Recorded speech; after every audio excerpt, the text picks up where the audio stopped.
What's up, everybody? Jeff in Control Robinson here with episode 22 of The Pylon Show. And I am without Artosis this time. He took a trip with his 3 kids and his lovely wife to Boston, Massachusetts, I believe. But that's not the important part. The important part is he took 3 kids on a 9-hour flight. I can't wait for him to come back and talk about that. And you bet your buck I will ask him about it. But this week we're joined by some awesome guests. A couple of first-timers, by the way, which is I'm really happy to have you guys on. Been meaning to for a while, and I'm glad it was Artosis that was the reason you guys hadn't been on yet. So I'm glad I could finally have you on here. But hello, nice username, or Joey. How you doing, buddy? Thanks for coming on. I'm doing great, man. It's an honor. I'm just thrilled to be here. Thank you. Well, thank you. You do a lot of great content. We'll ask you all about that and make sure. Hopefully, a lot of people will check you out because you do a lot of great work. And I think Thanks so what's much. kind of funny is you do a lot of content that I think some people don't even know that you did. Actually, you've been kind of behind the scenes guy for a while. Too. Yeah, I felt almost like kind of shy. I didn't like to put my face on camera and stuff, and I think I do have a bunch of stuff to share for sure. So I'm excited. Well, very cool. We also have Mr. Professional Gamer himself, Root Puck here. How you doing, buddy? How are things with you? Good. Just living life in North Dakota right now. It's getting cold. Leaves are falling off trees, and yeah, it's fall. Well, I laughed because you said North Dakota, but I realized that you're being serious. It's just a North Dakota experience. No, it's very good. You were in WCS Challenger. You were at WCS Montreal. Actually, correct me if I'm wrong. Did you qualify for Valencia as well? Am I wrong on that? I qualified for Valencia. I did not go to Montreal. Oh, you didn't go to Montreal. I had that wrong. Okay. No. I sat at home writing over notes and studying some other topics, and yeah. Who beat you in Challenger? I casted, but I can't remember. It was an awful series. It was versus Masa. That's right. And we're trying to recreate I think it was Maru versus Zest series. Yeah. Where it was just proxy every game. Didn't go in my favor. That's Masa for you. Yeah. Well, hey, thank you for coming on. I'm sorry I got that wrong. And then, of course, like 4 or 5-time veteran of the show at this point in time, Zombie Grub, thank you for coming back on. It's the 3rd time. Well, in my mind, it's like 4 or 5, so that's... No, okay. You always add one. He's got obnoxious in chat, so I really make a mark. What's new with you? Anything new at all? I was playing Frostpunk. There's a new scenario. That's a really flippin' hard game. Surprised you haven't played it. Oh, yeah. No, Frostpunk was that game that came out around the same time as They Are Billions, right? And people were playing that? Like a couple months after, but yeah, that was everything. Okay. Everyone compared them. Yeah. I think I was gonna be interested in it because it's a really cool concept, gorgeous game, but it's like it is just a city builder, right? Like you just build the city. Yes. You build the city. There's also like decisions you have to do and laws you have to make and research you have to get. But yeah. But it's. I mean, I'm not gonna say that it has more micro than They Are Villains, as it doesn't. But it gets surprisingly hard, even though you can pause the game. Well, yeah. People always try to look down on that. If you play They Are Billions, by the way, any of our viewers or anything like that, you could pause that game too, but don't for 1 second. Because I'm like a hardcore player, so there's all these people like, oh yeah, no pause, this and that, and I was like, okay, I'll try no pause, and I was like, fuck that, it's terrible. Anyways, thank you all for tuning in. Appreciate you guys being here. This could be a pretty quick episode, and of course, every time I say that, there's like some kind of weird witch curse where like, oh, we'll see you at 8:35, but whatever. We don't have that much to cover, but we got some big stuff to cover. We're going to talk about the GSL finals. I want to revisit the balance discussion because we got Puck on here as a pro gamer, and of course, Joey and Jessica have some stuff to contribute there as well, and me as well. I actually missed my own episode of the show where we talked about some of those balance changes. We're going to touch on that real quickly, just reinvigorate the conversation. It's a big deal. And then we've got a couple of things to talk about, and that's about it. We'll wrap it up with the usual questions and all the shout-outs and whatnot. So before I get into This Week in Starcraft, I have to do my quick little sellout Jeff Corner thing.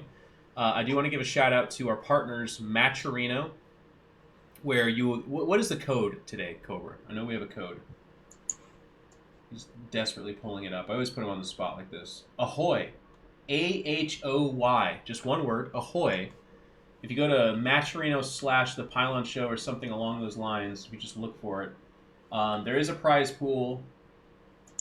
What, do we call it that? Anyways, I'm sorry. I'm being an amazingly terrible... This is where our hosts make fun of me for being a bad host. But if you just put that in there, it's free for you guys, but it just kind of tells Matcherino that you're contributing towards that match pool or prize pool rather, that you're just kind of checking the website. We owe you guys a show match, by the way. Cobra reminded me of that a day or two ago. We are desperately late on that, and I apologize on our behalf. But we'll be lining that up. We'll get 2 players. The 2 of us will commentate the crap out of it, and we'll make a nice little event and try to put some money in the pockets of those players as well, I think, which is always nice. And then we'll do something else for this next season of Match Arena. Also, shout out to our other partner, AFKT, by Lycan. I see some of you guys out there drinking it and checking it out, and if you like it, just keep drinking it or eating it. You can eat the tea leaves. Don't do that. Probably don't do that. And I'll save the Patrino. It's not called Patrino. The Patreon thing later. But let's just get to the show. So this week in StarCraft, going down the line here. First off is the Clash Invitational is wrapping up. The results are in. The offline final is later this month. I actually want to say it's in a few days here. Does it say that on the screen?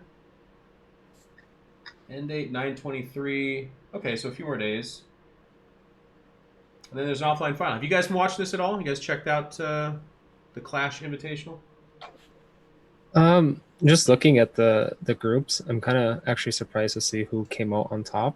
Not in terms of Cero or Laser, but Xanister and Nurchio doing well. Raynor too didn't advance. That was surprising to me. Yeah, I think what's kind of tough, and I hate to say this because it always bothered me back in the day when like EG would put on an online tournament or something like that, but you do have to take into account that it is an online tournament. And Raynor has been playing a lot from Korea, I guess, to EU in particular, which would be really hard. So it's actually kind of amazing that he did as well as he did with that kind of latency. Now, that being said, someone right now could be furiously tweeting me, be like, Jeff, Raynor played all of the games from Italy. And okay, fair enough, but 4 Zergs in that offline final. I guess they're going to Italy, where Rhett and Rotterdam will commentate it. Oh, yeah. Check it out if you haven't already. Star Ladder Ultimate Series. What in the hell is that? It's a tournament put on from the Russian community, and I think it's casted by Alex 007, who is also a pretty big community figure over there. He also has his voice in StarCraft. Yeah, look at some of these players in here. Brad OK. Kaz. I did not know he was the... Oh, that's got to be old results. No, it's new. No. He's playing again? Yeah. I'm not sure how much he really stopped. I mean, I guess he's not serious, but these are very ideal scenarios for those people in the region to try and play. So it makes sense to me that he would do it. I don't know if you saw that Dimaga announced that he was coming out of retirement. Yeah, I didn't know you retired. Yeah, that was kind of like, because I thought like I would see him streaming every now and again, but I guess he meant like back to playing in tournaments. Oh, like going full-time type of thing, I guess. I guess so, yeah.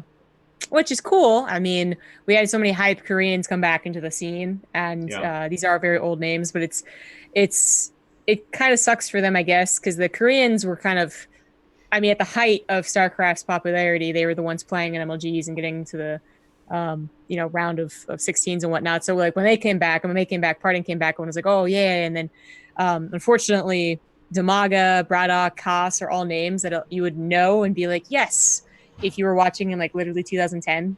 Yeah. So which is not a lot of people, and even then they might not have been like the biggest fans. Like Dimaga was like the first guy that I was like a big fan of Zerg-wise. So actually, I thought it was cool. Dimaga's on like the first professional players that I beat in a series and felt really good about myself back in like 2011. So yeah, it's good to see some people come back that really feel good about the game, and it kind of motivates me as well, because I'm kind of one of the older people now in the scene as well. So it's kind of weird to think about. I feel like it's... Go ahead. Sorry, go.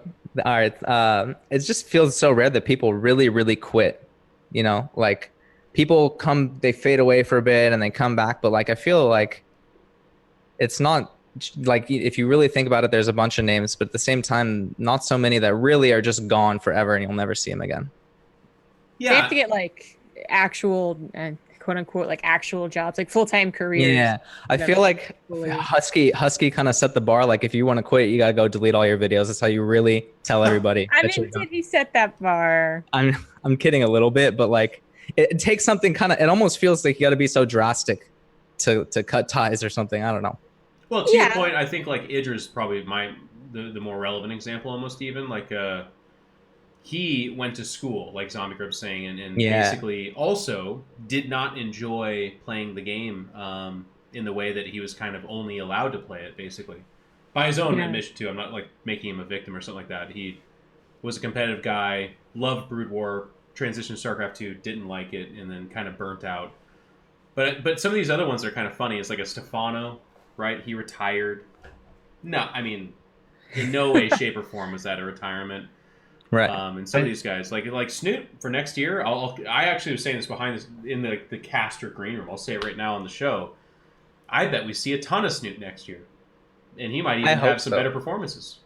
Yeah, I mean, it really requires quite the severe scenario, and people bringing up other type like Boxer, but Boxer has his own very different scenario, but would make sense to tear him away from playing to actually fully stop. Because like, what is there really like? Right. What loss is there to not keep going for a little while? You know, Semper is going to go into law, but he could probably still make top 32 and make some cash on the side. So like, Snoot could be, you know, bottom 32 Europe and then lower and lower, but his stream will still make him money. So like, why not? Right. So I mean, that's I think why everyone kind of doesn't take those retirements seriously. And I think people mostly know that. I think that's like, it is common though to see that one and this is like mostly, again, this is like the very lowest denominator, but there are some people that like try to put hate on people for retiring and then still playing. I think again, it almost doesn't deserve mentioning, but it is kind of funny when people are like, you should just, if you retire, stay retired. Whatever. It's like, no, StarCraft is like so deep inside of all of us that it's so. I mean, unless life tugs you away, you're always going to be like, what are they going to do for fun? They're going to play, and like Jessica said, right. What are they going to do for money? They're going to play. You know, it's exactly what I'm thinking. This game is such a part of everyone's life. Like who goes pro or who commits themselves so much. Like how do you? It's like riding a bike almost. Like you're always going to know how to ride, and you might do it every now and then, even if you're not a bike rider, pro bike rider, whatever. It's hard to draw the line. More to the point, when Adra quit, he did it during the most prestigious tournament, WCS. Like it was like the first or second season. Yeah. And right before like his match, like the day before, he announced that he wasn't going to play, and the person who was matched against him got to advance to the Premier League. So yeah. No, I think his situation is so unique, right? Most people quit because of like lack of results or getting older and just needing to move on in life. Idra like emotionally quit. He was like he hit a point where he was so mad and so fed up that he did that. But I just to kind of wrap this up, last thing, I think Snoot's stream is going to be lit next year. I bet if that guy streams almost every day and is having a good time and is not feeling as much pressure that he puts on himself, look out for young fucking Jens Asgard to tear up the stream scene. I hope he does. He'd be fun to have around. Next up, we have the Base Trade Star League Season 2.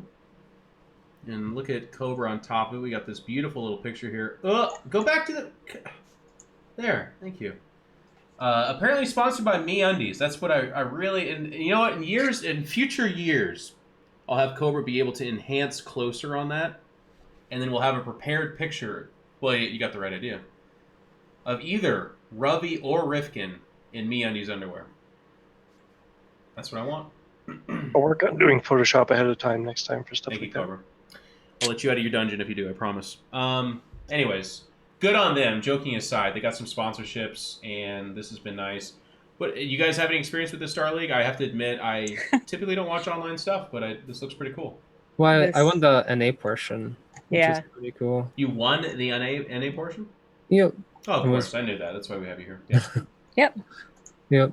There's a lot of good games, actually. A lot of PvZ games, and I don't know. I had a really good time playing the tournament. Actually, it was I got to play against Kane in the finals, who was one of my biggest rivals back in the day, and it's fun to play against people who, like I said earlier, used to play and now took a break and are back. You faced Kane in the finals of that? Yep. Is he he's doing actually really not bad. well? Yeah. He's at like the brink of competitive level, Wow.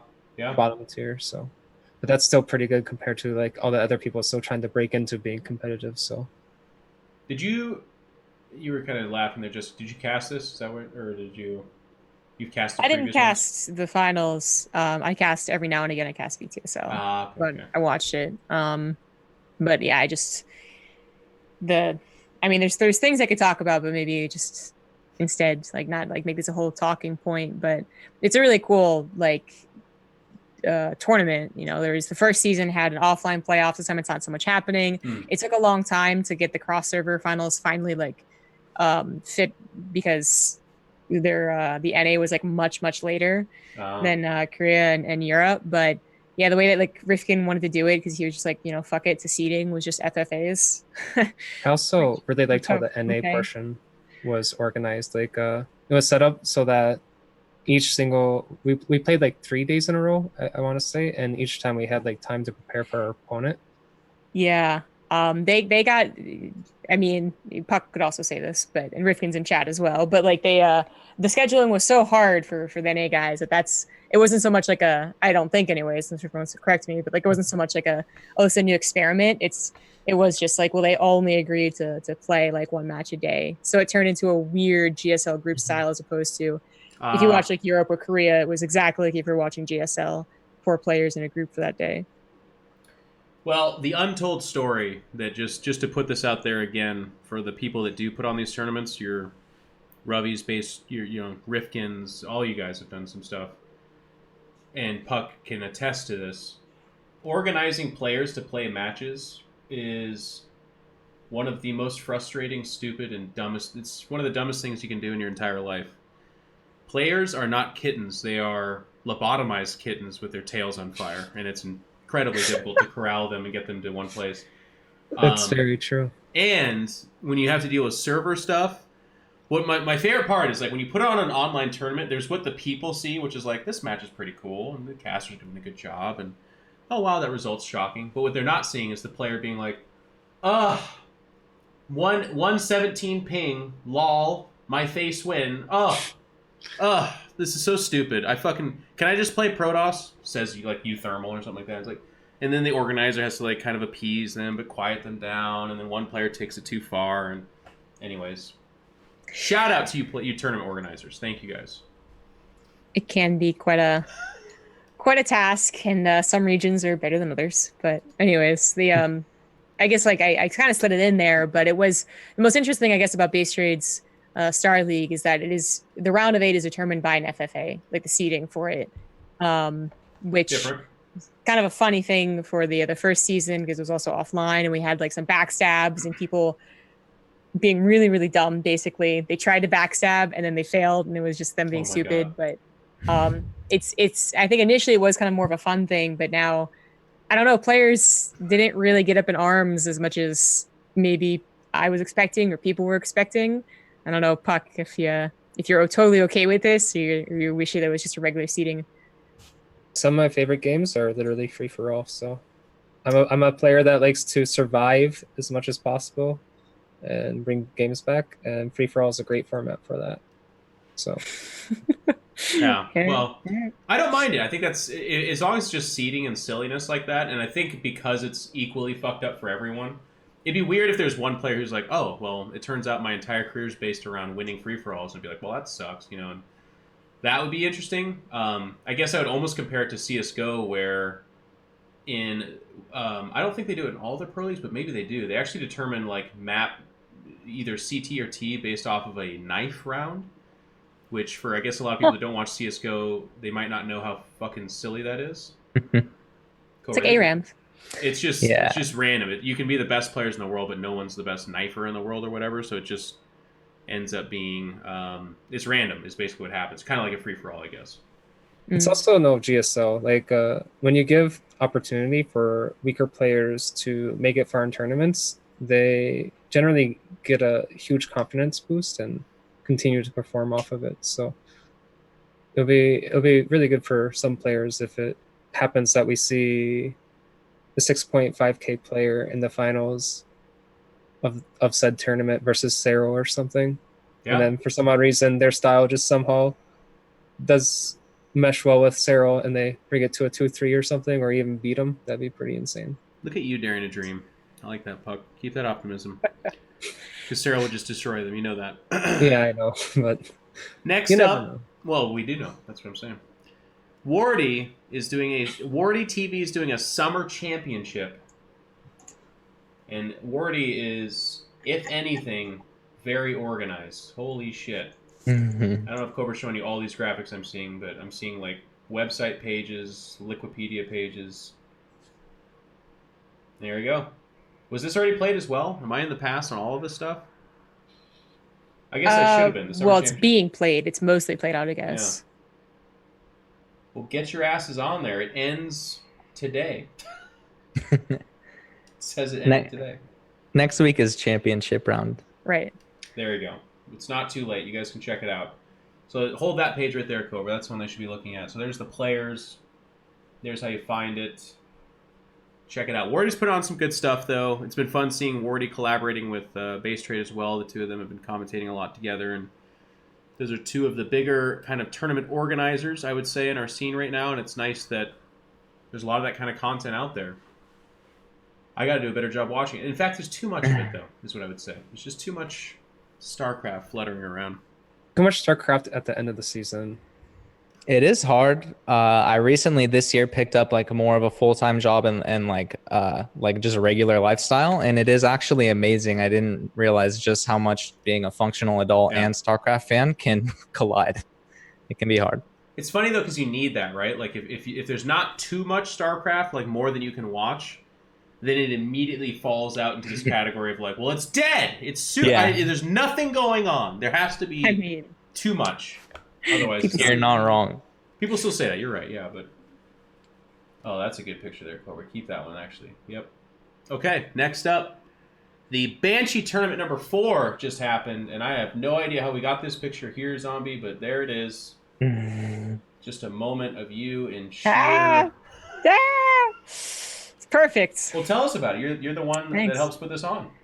Yeah, I guess I was surprised when they all asked me to talk about it. But yeah, it happened. So we've Telia has been the winner every single time, even though her MMR is not like the obvious highest. She just like is really good at tournaments. So, but she was out sick. So QB, who was able to kind of take her to the ace match a time ago, was able to win. But it sucks because we had a player who was actually pretty good, but we learned that it was a semifinalist that she actually can't like play a macro game. Like she gets like Masters 1 or something on Europe, so she's like actually still really good.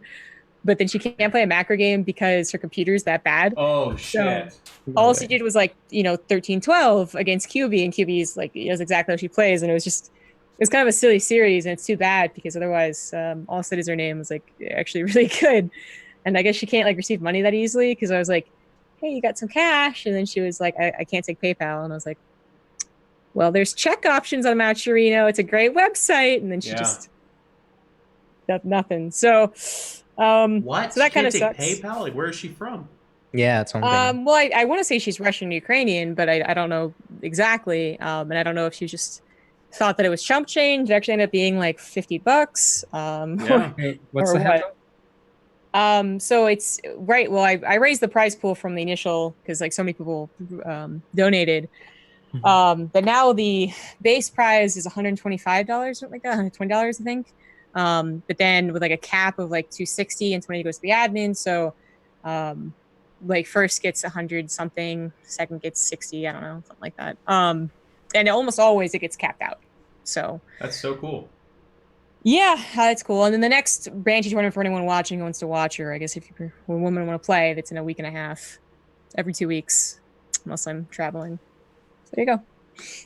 I think the whole project is really cool just because if it kind of came out of nowhere in the sense that like a community, I think, I don't want to get her name wrong, Julianne was like, she's been a fan for a long time and she just realized out of nowhere, she's like, I want to start something. And she did, and it's working. I don't know. The whole thing is just, I'm happy to see new people jump in. Yeah.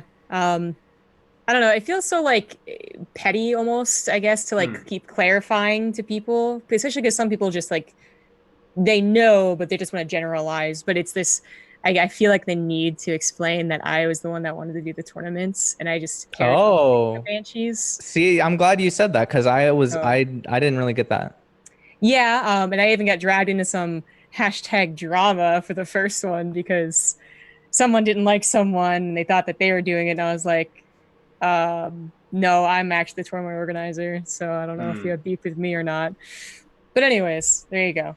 But I wanted to have a showcase for the group because I don't many people are going to be searching the Banshees like Google and Blizzard's not doing anything to promote it, but there's a chance that they'll watch the StarCraft 2 directory on a Saturday and see it, and then they'll be like, oh, what is this? So.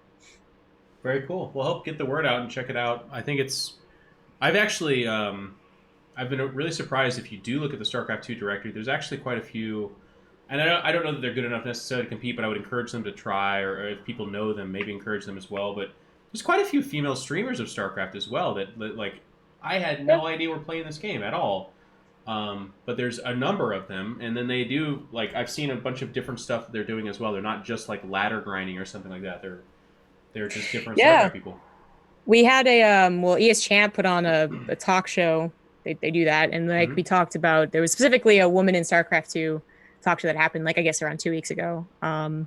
So and then yeah, we're all the streamers on there, and there's just a ton that I still don't know about. Like I really didn't know how many Masters Plus players there were. So it's a scene I don't know much about, and many people don't even know anything about. Honestly, I think they've just been popping up out of nowhere throughout the past year since the free to play. Oh, I was gonna say like, okay, yeah, I'll give you a year.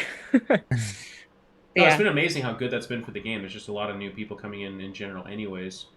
One final note on that too, just for people, I guess there's gonna be people that know more about this than I do, but there's actually a like 2,200 or higher, maybe quite a bit higher actually, MMR and StarCraft Remastered Scottish woman who actually has been fucking crushing it as well.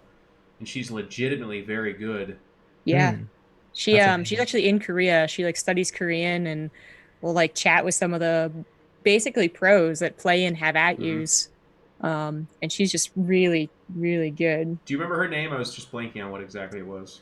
No, unfortunately, I don't remember right now. And then there's another woman who is Korean, Cadenzi. who's also very good. Yeah, Cadenzi's a Scottish player, and then there's another woman who is playing, who also streams, and she is actually Korean, trying to learn English, so like the reverse. She visited us in the team house in South Korea, actually. Oh, cool! She hung out for a day. Yeah. Really cool. Anyways, makes me really happy because StarCraft for a long time, since basically I've been playing, it's been like understandably very male dominated. It still of course is, but like the idea that it's becoming, we're having more women professionally in the scene, and then also just streaming and playing, it's pretty cool. So please keep it going, Jessica. That's awesome work. Thanks. Next up, we got the Balance Patch Clash Tournament. Balance Patch Clash Tournament. Put on by Cole Terran, actually. That's a guy that's in our community here. That's awesome. And I guess this will be played entirely, or has been played entirely on the Balance Patch. And look, I heard one. So. Against a Protoss. Wow. Well, I mean, Gemini's a very good player, but it's also kind of like an old tournament contender played against a guy who never really got very far. Sorry, Gemini, I know you're in chat. I'm really curious how these games went. I really wish I did get to watch some of this because the balance patch is very exciting. I don't want to talk about that later, but I'm curious if there's anything people have found already, right? Because it doesn't take long to figure out something's good or something's strong. Well, we're gonna talk about that. So cool. Not too much more. Don't spoil our conversation just yet. But that was cool. Cole Terran, thank you for putting that on. Afreeca World 21, is that what that is? Is XXI 21? Yeah, I think so. Okay, cool. Yeah. What is this, guys? I have no idea what that is. It's Laughing Games, he's just on Afreeca, which is probably why a lot of people don't know him, and it's one of those like, you take what you can get maybe kind of things where if he was on Twitch, then maybe it's even more. He's unknown. I don't know. But yeah, I think Afreeca gives them some cash because I know they were trying to promote their global service, and it didn't really work out that well. But as far as I understand, it's just like gives him some cash, and he can come in, correct me if I'm wrong, I guess. And some very legitimate players come into play. Yeah. And like even Tasia, that was kind of a big deal about it, was showcasing his skill again in that tournament. I think this came out this year as well. Like when I was in South Korea, I was asked to do it. Drogo did it once, and it's just like 3 Koreans versus 1 foreigner. It's pretty interesting. That's pretty cool. Yeah. Nice little mix, though. So, well, it's good to get some attention to that because, yeah, I legitimately had not even heard of that at all. So I'm glad we're talking about this because those are some really interesting matches. If Tasia gets back into form, that'd be really fun. But also, sort of, been kind of quietly over in Korea, training for a while now. I know that it hasn't reflected his WCS results. Also, I'm a little bit pissed off, though, because look at that fucking Swede just get more handsome over time. It's like, that's not... Yeah, that's not fair. Look at that guy. He's super good looking. It isn't fair. And it was trying like... to get fit, apparently, too. Like, initially, it was just weight loss, but... Oh, that's ridiculous. And he will, too. It's just as sweet. He'll, like, eat 3 salmon and come out ripped somehow. It's just like... Someone's got to stop the Swedish people. You're right. I mean, look at the finish. What's the difference there? Is it the water? Because the Finnish are really sad, downtrodden people with, like, lumpy bodies, but the Swedes all have hard bodies and good... anyways, it's ridiculous. It seems like... Sarah, so it can't be all sorry to linger on this just for a second more. Afreeca TV seems really willing to work with, like, up-and-coming casters or just new casters or casters who aren't established as much. I know Annie or Alaris did some event with Afreeca TV. Oh, cool. I don't know. It's probably been about a year since then, but I don't know. I just think it's cool that they're pretty official, and to get that kind of support from someone so official as an up and comer, I think there's got to be hopefully more good opportunities there for anyone who would want it. Yeah, that's like the really like optimistic, like that's absolutely true, but it's also like one side of the story type thing where it's, we could have a whole conversation about different platforms for streamers and how that affects like esports and whatever, but it is also those things are like, new people getting new streams, getting new opportunities, and that's all fantastic. But it's also because they're the only ones taking the job opportunity. Yeah, have a Twitch following. That's a good point. And you can't stream on both, which, if that were possible, I think that there would have been more outreach to different people. But yeah, so it's cool. And they obviously get like a really good game, but unfortunately their service, in my opinion, kind of sucks. I don't work for them. I can say that. And I just wish that they would, because obviously Afreeca is huge in Korea, and just feels like their global initiative was really poor. We'll do, because we're coming up on the off season of Starcraft. We'll do more meta shows where we go in with, like, we started off the ThePylonShow with a couple of those where we had just like a topic that we talked about. I want to do more of that. We'll get into those kind of things. So to me, that's really interesting. I think people don't know a lot about that kind of stuff. Anyways, that's me thinking out loud. It wouldn't be the ThePylonShow without mention of number 8 here, the Pizza Pie Weekly. It's now weekly. Number 39 of this son of a bitch. That's so much pizza going out there. This time it went out to Cuddle Bear, who beat out Mick Monroe in the finals there. This isn't hosted by Lycan, is it? No. Because he used to do pizza. Oh yeah, that's how he got his start. Sorry. Yeah. Look at this video.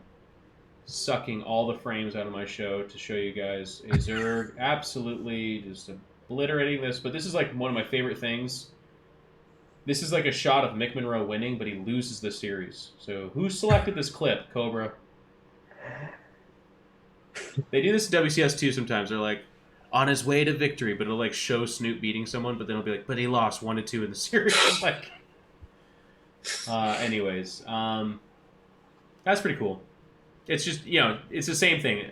We have this in here because this guy does a great job of saying, hey, put this in there. But also, I want to hear Dan talk about pizza pies every week. So without Dan here, it's just my cold, black, empty heart. This game doesn't end with Cuddle Bear winning. There's no way, right? Is that why you're showing this clip? Get the fuck out of here. What am I looking at? No, it's repeat. No, he doesn't win this game. Is that not a repeat? Yeah, this is on repeat. Yeah, Yeah, it's on the- repeat. Cobra, stop. Internet died. I can't control it. Yeah, I was gonna say something happens. Cobra's internet data. Oh, gets it's a the beautiful okay, clip. There we Come go. on. It is a beautiful clip, but it's just so funny. Anyways, check that out, guys. But I was looking at the player list there. Mick Monroe, of course, and Cuddle Bear, two very good players. Yeah, there it is. But some of these guys, you know, that could have been you. Like, these are not top of the NA ladder players. I could have bought myself a pizza. That's I'm right. kind of sad. I mean, yeah, that could have been Puck if you said that could have Puck. been you. You're definitely referring to Puck. Get in there and feed yourself, for God's sakes, man. Do you like pizza, Buck? I do like pizza. How is North Dakota pizza? Is it any good? Well, you have your Papa John's, you have your Pizza Hut, and you even have a Pizza Ranch. Oh, Whoa. wow. Yep. They raise them there, I guess. Hey, how scary is Mick Monroe to you, Puck, as a player? Because I know when Parting did his fun smurfing stream on the NA ladder, Mick Monroe was one of the few players to ever take him out. So whenever I play against Mick Monroe, he will be 6 bases versus my 3, Mm-hmm. and I'll base trade him and draw out the game for 40 minutes and then still beat him. That's every single game ever versus Mick Monroe. I've never had a bad experience with them, but you know how Battle.net like sends out a champion and punishes you. So I'll win my like 5 games in a row, and then I'll get Mick Monroe 1 or 2 times I have, and I actually beat him, and he no GG'd me, which is one of my one of my spicy moments. I was like, baby. Do you type GG to people after they lose? I haven't done that. You know I used to, because I used to do that to Puck all the time. And I saw Puck doing it on stream, by the way. I just watched Puck. I was like, look at my little prodigy out there. Because that is the most tilting thing to do, and it's one of the best, too, is you know, as Puck knows.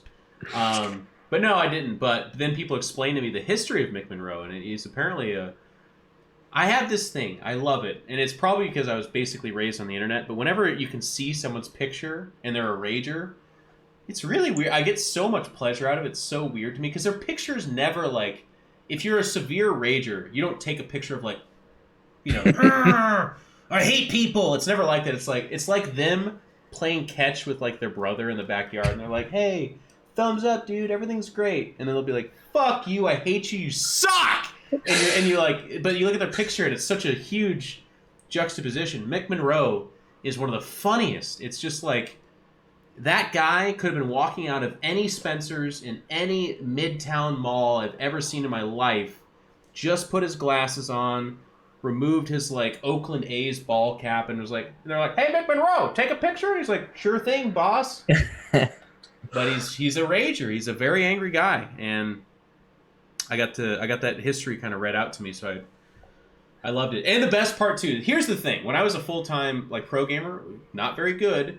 But I would take games off of people. It was fine. It was acceptable because I was full-time. Now, I play a lot of XCOM. I stream. I'm not on as much. But I'm still a pretty good guy, and I play.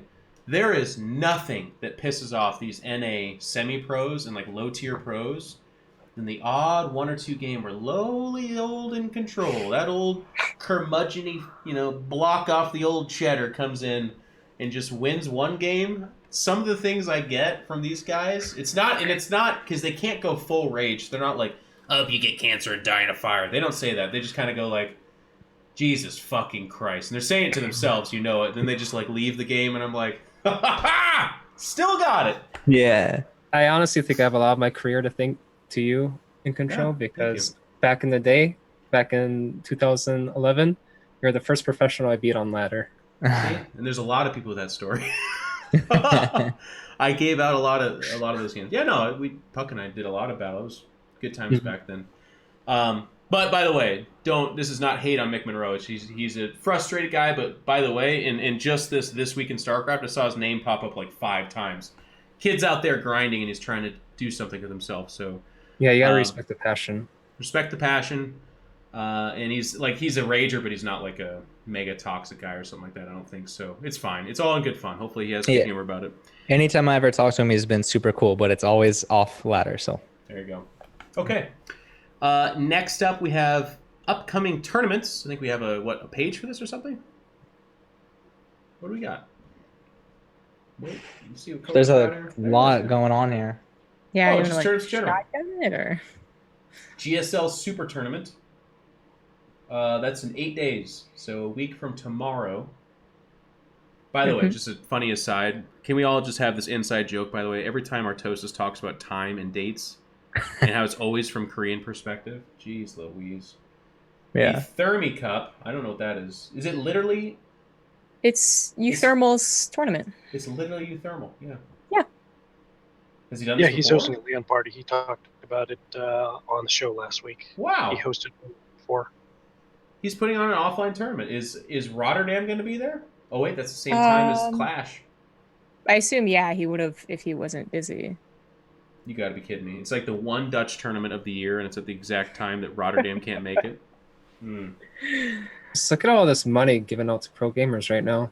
Look at all these tournaments. I know. That's what I'm thinking. Pro Team League, a $4,000 online team tournament. I heard about this. Crank is putting on. Crank and Limo.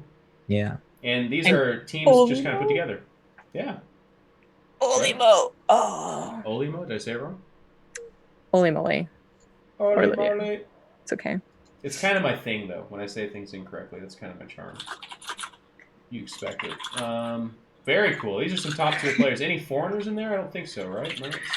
So no, it's Korean. But there's like, I think the biggest thing was that Tejo was playing again. And some of these teams are actually just super stupid stacked, like Sue Innovations Zest.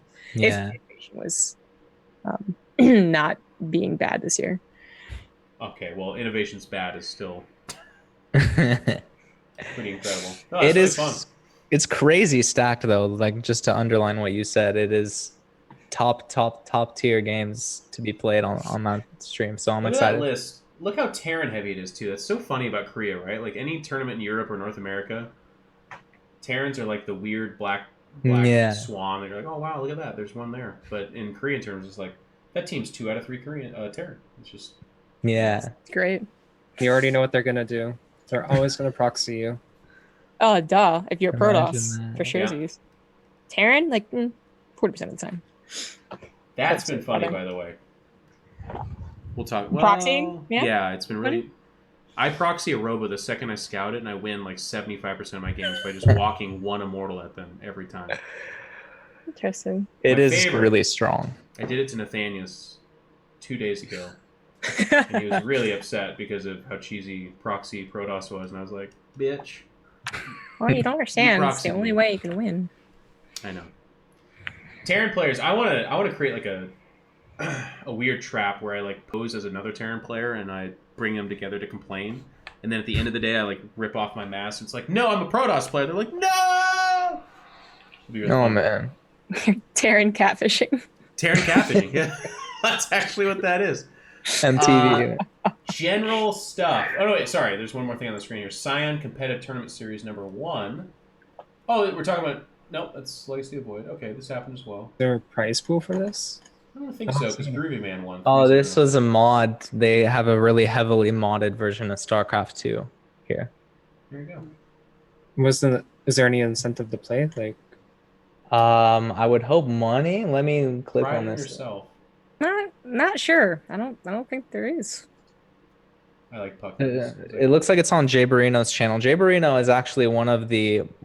He's got a pretty decent YouTube thing going, but it's very like non-esports focused. It's not 1v1. It's typically custom campaign stuff. So Oh wow. it's cool to see someone on that side of the field doing some 1v1 content. so I take it this isn't the real Supernova then. I doubt it. Yeah, I doubt it too. It's like super heavily modded. It's almost like a different game, Cool. Yeah. but it's not. I would check it out. The mod Scion Custom Races. It's cool. Okay. Well, if you're into that kind of thing, check it out. I believe that is it. Oh no, there's more. There's just there's forever tons tournaments. more. Oh, Jeez yeah. Louise. WESG Canada and USA. That's a big deal. So WESG is happening again. I think we talked about that in previous episodes. Big ass tournament, right? So this is the qualifiers for it. Puck, you signed up. Yep. Signed up. Good to go. 48 players registered right now.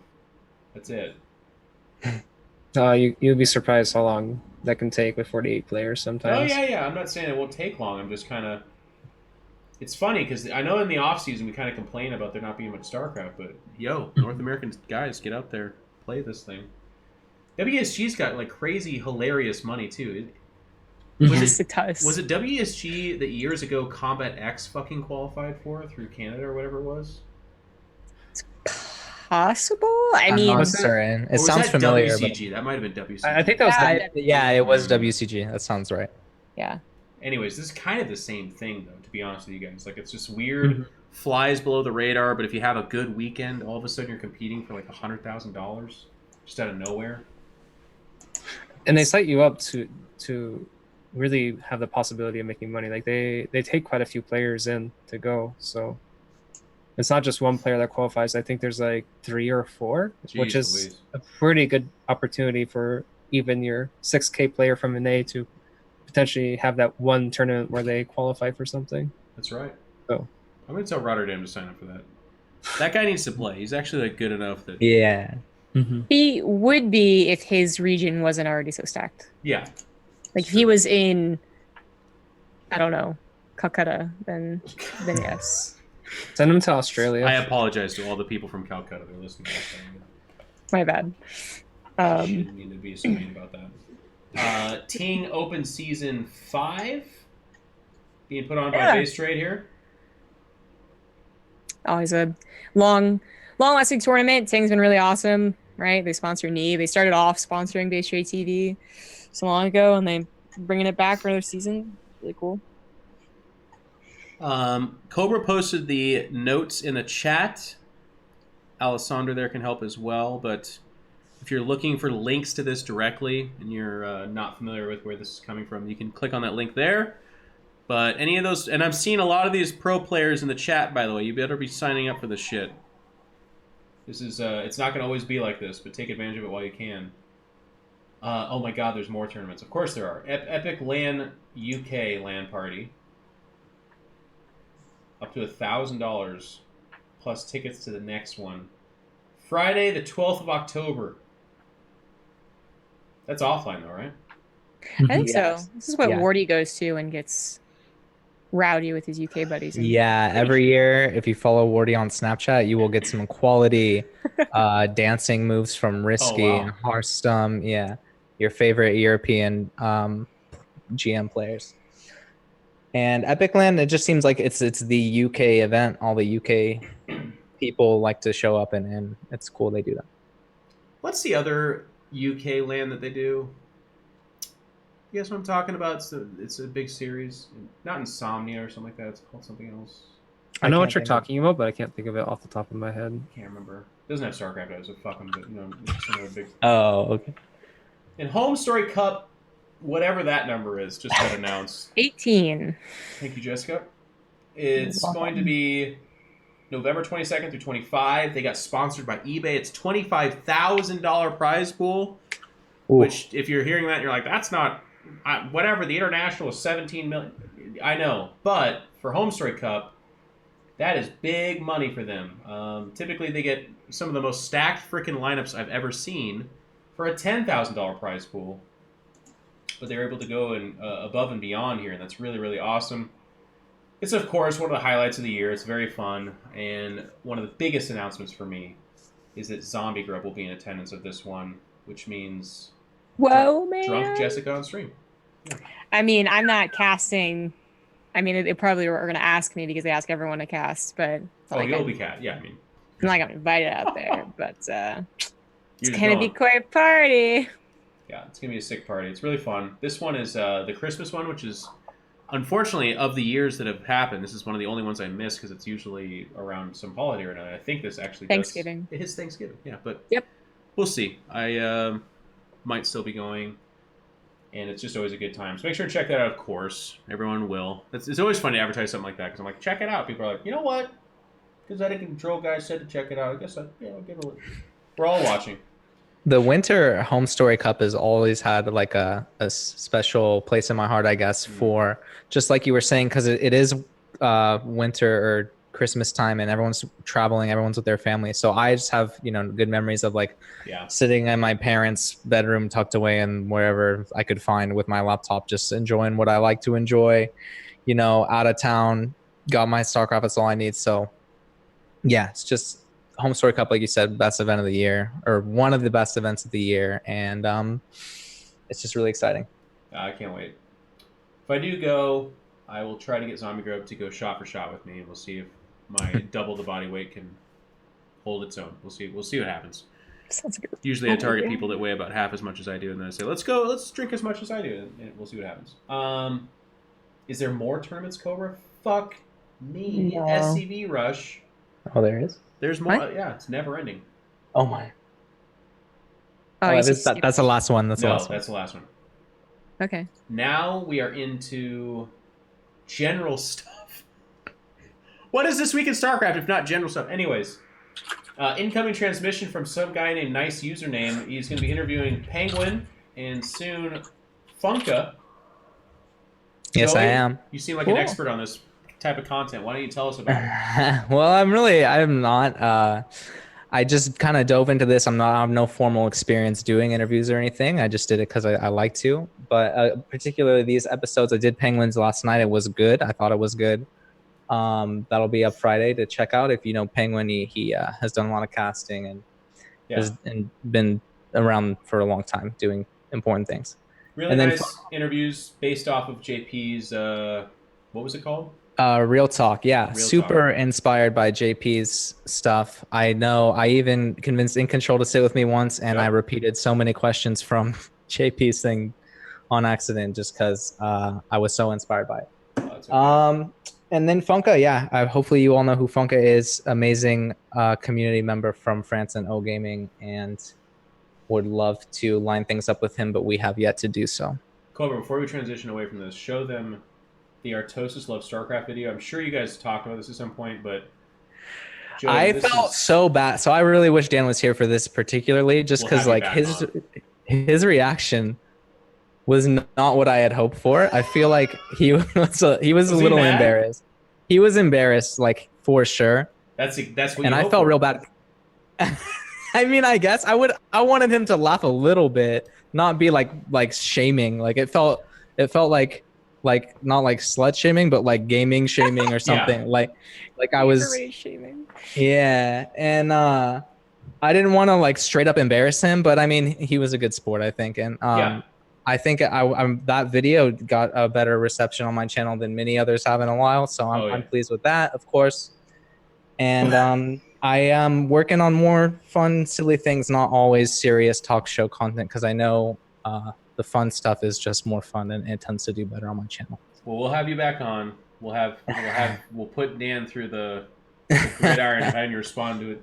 No, the funny thing about this content, and just I guess to go beyond the obvious, that is so funny. It's amazing. But if you guys haven't watched the chat, watch it. It was really well done. Dan is a public personality, so it's tough because as a joke, this is amazing and he loves it. But what's kind of funny about this content, and this is like just a consequence. So I'm glad you made this video. I hope people forever make these videos, but people will take it and kind of weaponize it, and then they're in his chat and they're like, "Oh, beautiful game, right, Dan?" And you're like trying to use it to kind of hurt his feelings.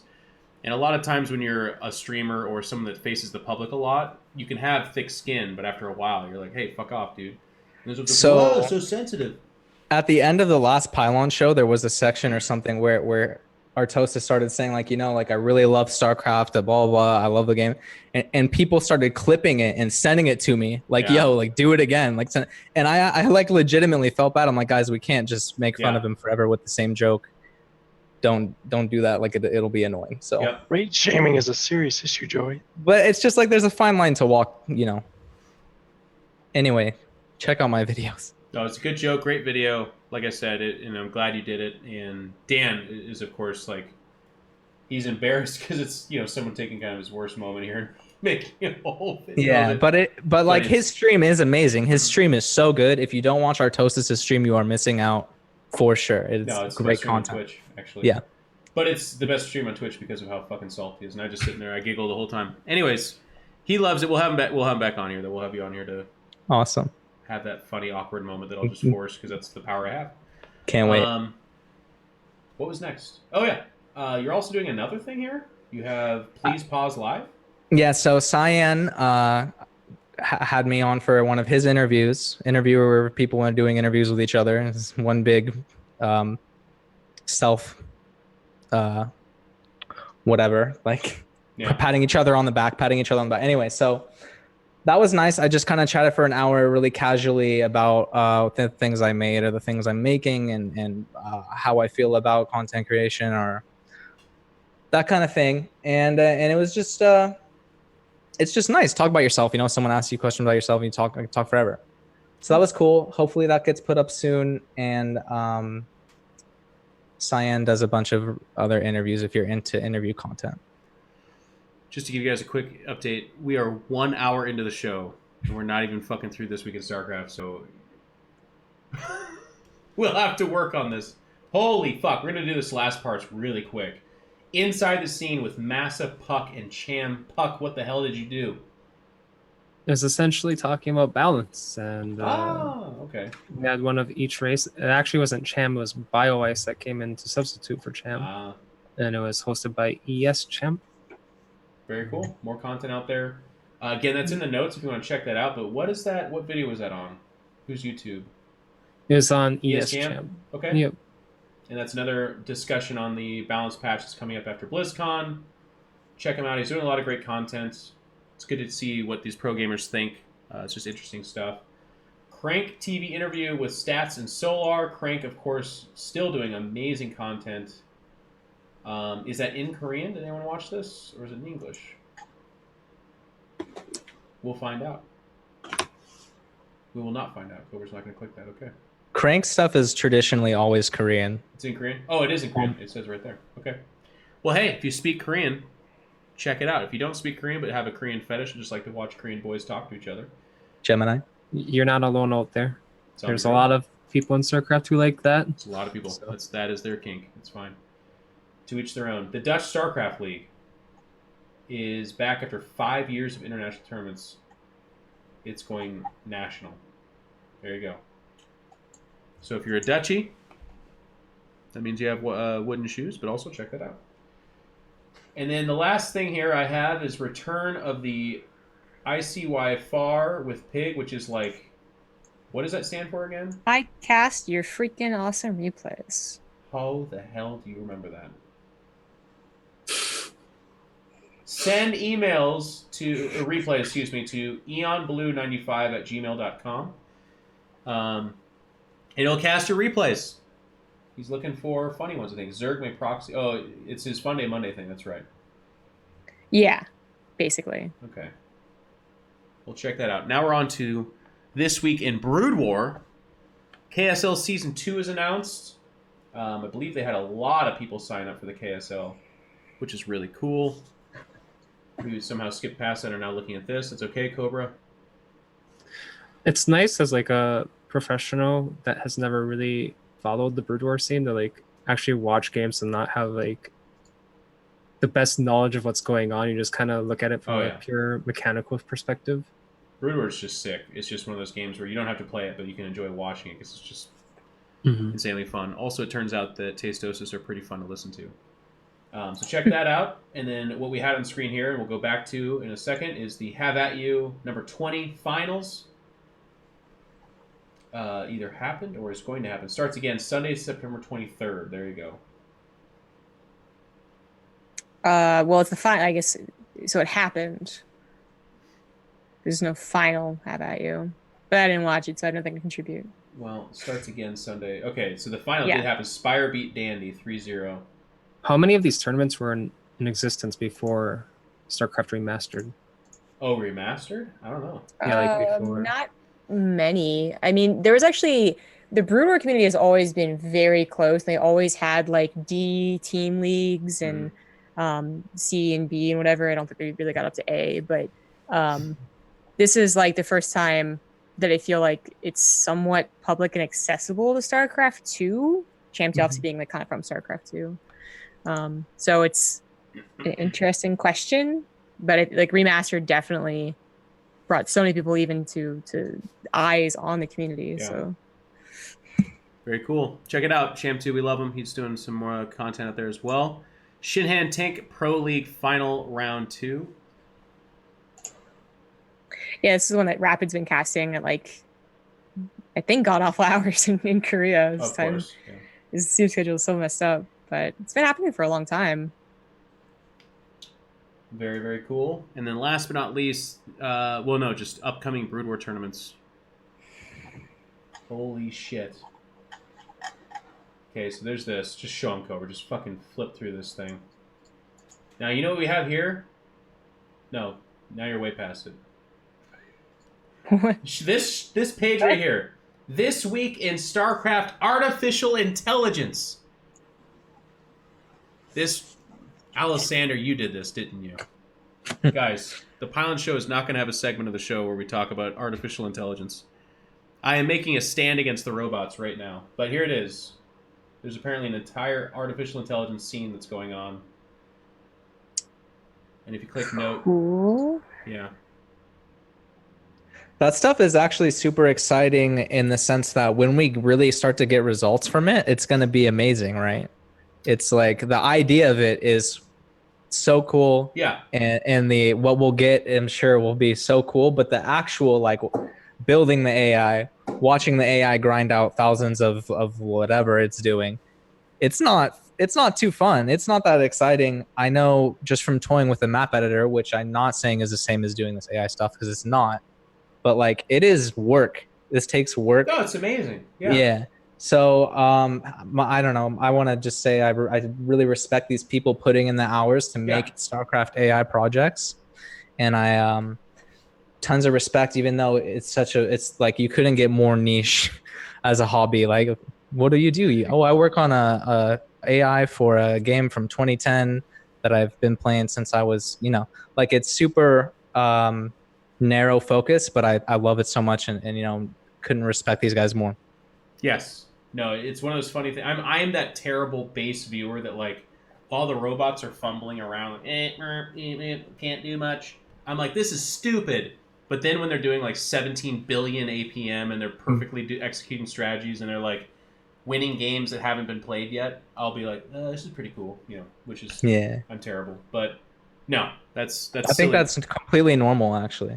Everyone message Alessander in the chat if you're interested in robots playing StarCraft and just drown her in your interest for robots. This Week in Awesome. We have a This Week in Awesome segment now? I'm losing control of my own show. All right, but this is actually amazing. We have the commemorative bundle for Total Biscuit that was collaborated and released by Battle.net and Blizzard. Proceeds of this go to, and someone correct me if I'm wrong, I believe the Bane family. Yeah. So when you purchase that, they have bills to pay. Fighting stage 4 cancer for years is quite expensive, as it turns out. And they could use your help. But it's also just an amazing way to celebrate the life and times of a guy that made StarCraft his absolute home and treated us all really, really well. So if you have any money to spare and you haven't purchased this, please do consider it. Like I said, it goes to a good cause. And just big tip of the hat, no pun intended here, to Blizzard for doing that, but also the people that already have purchased that, because there's a lot of places you can put your money, and it's just very awesome that you would choose to send some of that their way. Yeah, much more to add. Just really awesome. Yeah, there's nothing. The only thing that is worth somewhat touching on, because everyone's going to just be like, it's awesome, is that people were wondering why it ends in December if it's an online digital thing, and I think, believe it or not, Reddit actually did a good job of explaining it to people who asked. But basically, it's probably something to do with taxes and having to cap how much money she gets. She can't just get like money for 20 years. So, I mean, in that regard, it sucks. But to be honest, we've seen graphs for this type of stuff. It's the down, like it shoots up. That's great, and then it's like this, and then it goes whoosh. So it's the appropriate time, anyways. Very cool. That's actually thank you. I actually did not know that, and that's a good explanation for that. Yeah, so I'm all for the jokes and the memes and stuff. More anime. what Puck suggested, we would need our players to actually have Yeah. interesting reactions. Damn, Oh, that's true. can't Did you even guys- pay them to do it. Actually, because I haven't been like I was streaming or I was in a bad place. But did you guys actually cover? Oh shit! There goes my train of thought. Now you're talking about Rifkin or Ravi's challenge on stage, right? Yes, thank you. Yeah. Yes. No, I'm glad you brought that up because that could have been a whole Thank you. topic. Yeah. Yeah. But no, it's like I guess I assume you guys didn't, but yeah, it could have been a whole topic of just how it actually is a super big deal, and how some people really chose not to get that. And I won't make it a topic. I'm saying that No, it's a you know good me. thing. I'm glad you did. For those that are listening that don't know what we're talking about, Ravi is, and correct me because you know him better and you know the details better, but he at Montreal, no, not Montreal, Valencia. No, it was Austin. It was Austin, actually. Yeah, it was Austin. I Yeah. think the first time he ever Yes. At Austin, he Yes. took, I believe it was about 1,000 of his own dollars, and he challenged the pro gamers and said, I'm going to pay out first, second, maybe third, or it's just first and second, something like that. But the share of $1,000 for whoever has the best on stage, either celebration or reaction or something along those lines. And all we got was like Euthermal carrying a stuffed animal, Harstem dancing or something, It was Bly doing the stupid like scarecrow or whatever. Bly doing a dance. That was it. Actually. Snoot lay Snoot on the got ground. third because he responded to Euthermal. Right. Euthermal's Hmm. gag. Like laid on the ground.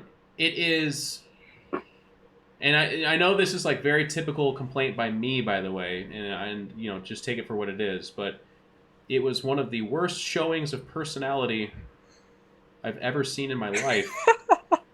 Specifically under the category of like, I will pay you to be interesting, and still coming up that short. But whatever. So here's the devil's advocate side of that is pro gamers a lot of times don't want to fucking be made into a clown, or they don't want to have to act weird. Their reactions or how they feel is their own, you know, and that's fine. I totally get that. I just thought of a tournament of like 84 pro gamers, you'd at least get a few that were like, fuck it, $1,000? You kidding me? I'll do something. The honest answer was none. But the more damning part, and I think why Jessica brings this up, was that Ravi, despite how lackluster that was like, you know what? We'll do it again. So I think it was for Montreal this time. Yes. He said, can you please tell me if this is something you'd like? He tweeted it out. He said, Right. retweet, share it. If this is something that, you know, people are interested in and would like to do, I'll do it again. Literally giving away money. And I believe like 2 pro gamers said, yeah, you know, whatever, I'd do it. And then everyone else said nothing. Yeah. That's amazing. It's For interesting. Answer for yourself, Puck. Go ahead, Puck. yeah, please. Well, there's so much stuff that happens behind the scenes, Oh. but they never bring it to the forefront for some reason. I'm not sure why. What do you mean by they? like what? I mean, I just don't- us here. It's safe to share all the personal information you want, Puck. It's fine. I've had a couple of Europeans come up to me before saying I could never get top 16 GM on the EU ladder.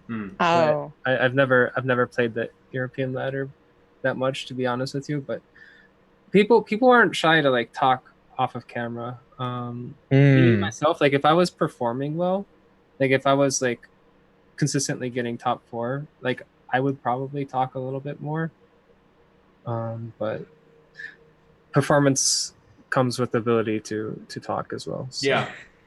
I mean, yeah, but I mean, there's because like I think there's so many things. Like there's people who are dried up on stage just to have something for the first 2 days. You know, those aren't like the first day is sometimes like not super important matches, and you think like that would be when they would do something, especially if they're already up in a group or something like that. But I'm glad Puck brought that up because it kind of reminds me of like there's a whole Twitter argument that happens with some people, and they said like you can't force people to not be what they are. Some like in their mind, it sounded like they thought that all pro gamers are actually just it was a good game. Like, I don't know, I don't talk about it much. Like no, like and Fair Dragon I think responded very passionately. Like I think actually they do put on an act already, and I'm asking them to take that act off. Like there are really funny guys. There are really funny comments, and there are definitely a little bit of lighthearted trash talk. Because this doesn't have to be Puck against some European he doesn't know, and it's actually kind of BM. It could be Harsum versus Euthermal, and Harsum's like, "You're going down, kid. Sorry." It's definitely not meant to be It never happened. BM. Like, it's all meant to be in lighthearted, good fun banter sort of deal. I don't think there's any sort of like serious trash talk, like really hurt people's feelings intent No, it anywhere. doesn't have to be. Of course not. Yeah. But yeah, I mean, Puck, if you don't mind me like kind of putting you on the spot and asking you here, did you participate in Austin or reply to Ravi regarding the thing from Montreal? Well, you have to play on stage to have a chance at the money, and I didn't. Okay, so you didn't have an opportunity. Yeah. Okay, but would it interest you? Like, is it something that interests Yeah, you? I would definitely be interested, but I'd have to have it with results. Like, I wouldn't want to finish top 16 in a WCS and then start talking about my opponent negatively. So do you think it's out of respect for their opponents that players aren't flocking to this? What do you? I'm just curious if you have any insight. I think the only way you can like execute this is like you'd have to be either relatively new to the scene, haven't had that much opportunity to show yourself, or you'd have to at least have some kind of result cemented down numerous times. You don't want to like be the person that comes out of the blue and then talks trash about your opponent and then gets hammered down. That's very true, but I just feel like it doesn't have to be that way. Like, No. a lot of our players were up on stage and they knew each other, and they could have both agreed, "Hey, I'm gonna BM you because Sure Dragon wants something." If for the money he's offering, I will gladly, be a little rude to somebody or risk looking like a fool for Also, a couple $100. One of the problems with just saying I'm gonna offer you money, go behave in a certain way, is it all becomes fabricated. None of it's So real anymore. I kind of had that feeling too, is like there is a bit of like do what I say for money vibe. I mean, not in a mean way. I don't know how to phrase it. But well, the thing is that he wasn't even asking for BM or physical acts of, between two people. That sounded lewd.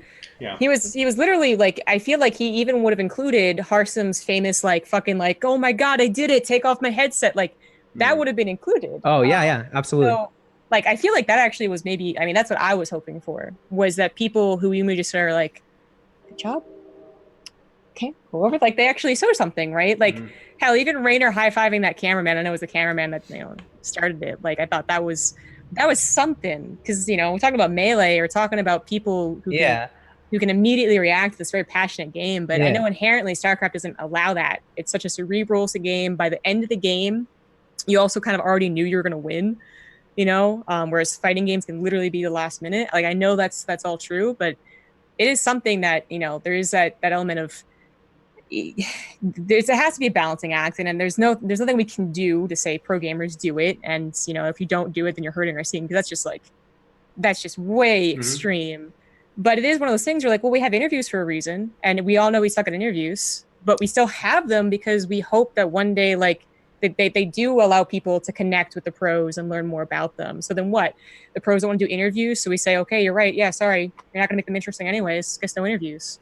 So what I would add here, and Puck, you're the only programmer here, so I'm not going to put you on the spot. This is, just so you know, this is more of a general comment as far as I'm concerned, not calling you out, just in programmers in general. This, to me, so we can have, and I totally see the side of why you wouldn't want to BM, or perhaps why physical comedy is not someone's thing, but I think what this discovered, or revealed, for me, that is an issue, and whether people want to believe that or not, it is. Showmanship is not present in the StarCraft 2 scene right now, and even if you offer money directly, it won't even show up, which is actually absolutely incredible. In terms of the opportunity for you to be marketable, I got paid for years, you guys, not because I was crushing StarCraft 2 tournaments, but because I was interesting and I was good in front of a camera, and I could bring attention to my sponsors, and I could bring attention to the people around me. And then I was able to parry that into a career still doing what I love, which is StarCraft 2. If you give me the talent of some of these guys that are competing in WCS, and I'm marketable, and I'm bringing interest, and my clip is on the top of Reddit, and my team's shirt is at the front picture of ESL. They're like, can you believe what he just said? Whatever, that kind of stuff. Then you're talking about someone that's being paid for years and has further opportunities outside of StarCraft as well. So if you don't like making jokes, if you don't like being funny, if you don't like being BM, I get that. But I would, and this is me speaking to the pro gamer scene, like, take it from me, it's in your interest to push yourself out of your comfort zone and to start looking for opportunities to do that kind of stuff, which is contrived, which is fake, which is not comfortable, which is not what you want to do. But if you quietly win a couple of StarCraft tournaments and then the game just kind of declines and people move on to other things, and there's no doomsday scenario. I'm not gonna be like, you're gonna be a prostitute on the street. Like, no, it's not like that. But there could have been more. There could have been something cool, but that door is closed to you because you were like, I just like to play the game and I just wanted to win. And if that's happiness for you, and if that's all you want out of life, that's okay. By the way, you don't have to make it something more. MC carrying a fucking casket onto stage and like. Everything Stefano's ever done, you know, like there's just a lot of examples of these players that are just something extra, and they got paid and they got more fans and they got more longevity out of their careers because of that. And I think of all these really amazing players who have very little presence, and it's not their fault. Like, it's not a bad thing. It's just frustrating because with the right coaching or with a little bit loosening up, there's so much more there. You know what I mean? Like, and I'll name some names. I'm thinking of like a Neeb, who's fucking amazing at the game. And his interviews have gotten better. You can tell that somewhere along the lines he's more comfortable or someone's talked to him. But Neeb is like this. He is just one unexpected funny line away from being all over Reddit and all over Twitter. And just this, like, that moment will live on for like 6 months. If Sue's like, Neeb, you played great. What do you think about your opponent? He's like, I think they need to stop being a whiny bitch and see me out on the battlefield. And then people are like, what? You know, he'd get fined $50 for saying bitch probably, but whatever. It would be amazing. Like, that's what I'm talking about. And there's going to be people that roll their eyes and say, I don't want to, and that kind of stuff. And that's okay. As long as that's something you're okay with. But showmanship is missing from StarCraft, and it's too bad. Yeah, all the champions are generally relatively quiet. Even Cyril, I don't think. I mean, he's the epitome of what we're saying. Yeah. Yep. I think Little Jeff nailed it. And if I was in control, I was his manager or something like that, I would secretly, for BlizzCon, I would pull him aside and I would. And here's the thing, like my example, you don't like it? Okay, that's fine. You know what Cyril could do? All right, Cyril, you just beat Hero. Congratulations. It was a fantastic series. You know, what are some of your thoughts on the tournament going on? Looks into the microphone, looks into the camera and says, I don't have anything else to say except for Maru, I'm coming for you. And then he walks away. People would explode. They would fucking blow up with excitement. It would be, and that's, you know what happens too? Is Blizzard goes, Jesus Christ, and I cut that video, make a tweet about it, we're making a video, I need an interview right now. There's people reaching out from other gaming industries and are like, I need to talk to that Cyril kid, he's showing a sign of life. But right now, when every interview is like, wow, you went Hydraling Baneling there, and at one moment you had a Dark Templar in your mineral line, and it looked pretty bad. What do you think? And he's like, yeah, I don't know. I just, pulled the queens over there and dealt with the Dark Templar, and then the Banelings hit his army, and I won. Thanks a lot, Cyril. All right, guys, stay tuned, because next up we've got two huge personalities in fucking Can't Stop Smiling Euthermal taking on special round of 16 appearance only. Stay tuned. And it's just like, Jesus Christ, like it's... The moment, the opportunity is so huge, and it just never happens. And I'm telling you, it could. So, anyways, Yeah. I got really passionate about that. I'm sorry. No, that's I'm glad. wise words, I think, because the show, how these shows run better than anybody. Timing right now is very good. If some of us just like step up and do that, just because like everyone generally feels good about StarCraft right now. Oh, it's huge. Yeah. Yeah. Like, I mean, GSL versus the World had the most interesting events, which is maybe a little sad compared to again, like these other esports that have a lot. But like GSL versus the World was actually okay. Dark obviously was trying, and I think he'll try again at BlizzCon. Maybe if Funnily enough, if Fair Dragon made a Korean version of that tournament, maybe it would actually get people. How nice was that though to see Dark doing his thing, and like I feel like especially from the Korean players, of course there's a language barrier too, but it's extra special when you get that from the Korean players. Yep. Yeah, And it people is. still So that- talk about it today. Like it was in the Yeah. chat right now. People are like, Dark did that. That's really nice. It This was is- really nice. Also, Just waiting. something that like MC literally brought up, not just like he was the shining example, but he actually wrote like a piece on a famous Korean website, I guess like it's equivalent to Team Liquid, saying that he wants all of his fellow pro gamers to do more. So I feel like sometimes this comes, especially because like Puck's kind of being like, nice Puck is maybe like, yeah, I see your point, but also this like, yeah. Mhm. But MC is also a pro gamer at the time that he wrote this, and he was very, very disappointed. I think he actually like had a tone of disappointment. Not that he was like, hey guys, it'd be great if you could do it, but like, guys, like we suck. Come on. And that's always what I refer to. I think that it's not just like these casters don't understand what it's like to put 100% of your soul and passion into the game. If you don't want to smile, then you don't fucking have to. Like, all right, yeah, sure, but a lot of the pro gamers actually saying the same thing, so I don't know. I'm just waiting for Hyun to get off military. Ah, shit. I remember that, yeah. Miss him. Well, Yeah.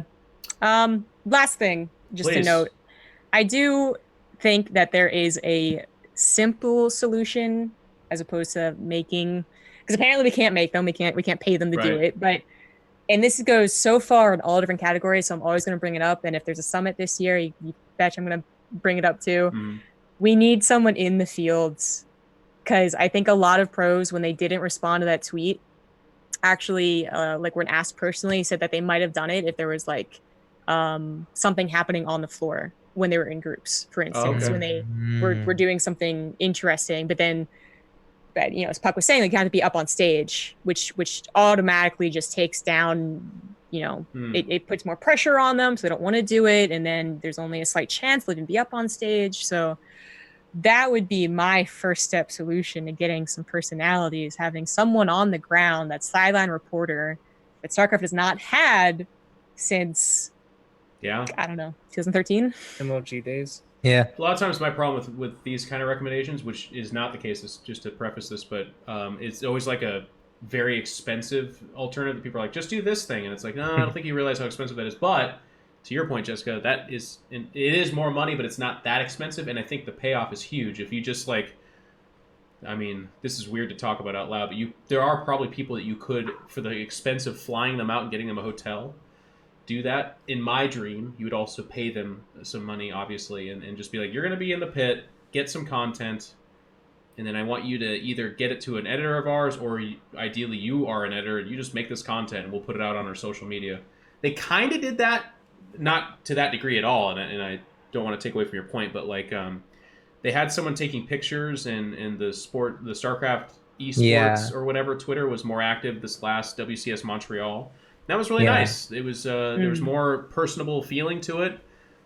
Just being on Twitter is tough, because I think there's a lot of people that just flat out Twitter's not a part of their life. And then I think there's even more people that Twitter's a very small part of their life. Then there's the weird freaks like us who probably check Twitter 600 times a day. So I would like that kind of content to exist on the launcher, on the website, on Twitter, and all over the place. But anyways, I like where you're going with that, because I think that is something we could use. Now we're into the next topic, which we have touched on a little bit before, and I feel bad because Puck, I just realized, has been on an entire other show discussing this, but the balance patch update is a big deal, so we'll have a little bit of a conversation here about this. If you haven't seen it, there will be if Cobra could post it in the chat there, that'll be the links to it, so you can see that. But of course, it's on Reddit, it's been on Team Liquid, they tweeted it out. We talked about it on the Pylon Show last week. Puck was on with ES Champ on his YouTube.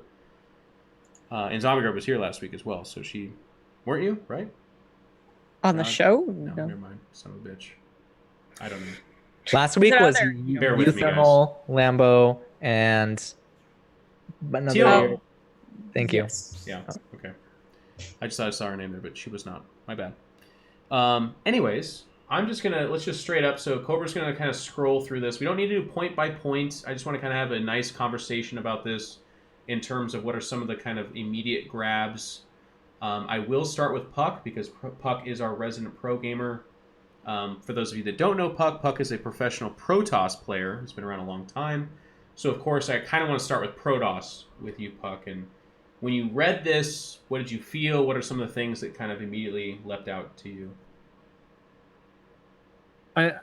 I'm just kind of, when I think about it, I love the quality of life changes, like the gateway, anything that can make our lives easier so we can focus on the battles or spreading our army is much better.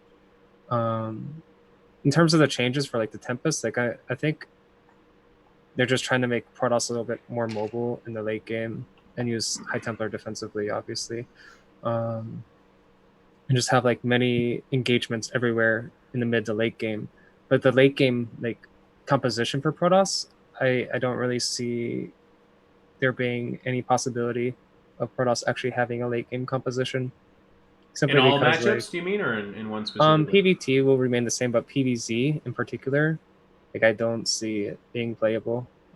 Simply because, like, sure the Tempests are faster and they could potentially deal with Broodlord timings, but the Zerg player just has to turtle up behind a bunch of spores and Broodlords and Infestors, and Protoss can never push them. And you're saying this because of the carrier changes, I guess? Yep. There's no like late game unit that sustains enough substance to prolong the longevity of the fight, and yeah. And you're saying this solely because of the changes to the carrier, I guess, not yep, solely because or something. Like the Infestor change on top of the High Templar change also is kind of like a pretty big downfall. What's the High Templar change? I don't think I even saw that. Feedback does half damage instead of full. Like that's pretty significant in itself, but the main thing is the carrier change for me. Do you think carriers are too strong right now? Do you think you think they shouldn't do it, or you think that carriers should be changed, but maybe not this particular? Well, let me ask you this question: has any Protoss ever beat Cyril in a late game PvZ? Good question. I guess the devil's advocate answer here would be Cyril's the best player in the world, right? Or at least yeah, like how many Protoss players beat him with the charge it all in? Cyril doesn't count. Cyril doesn't lose to anything.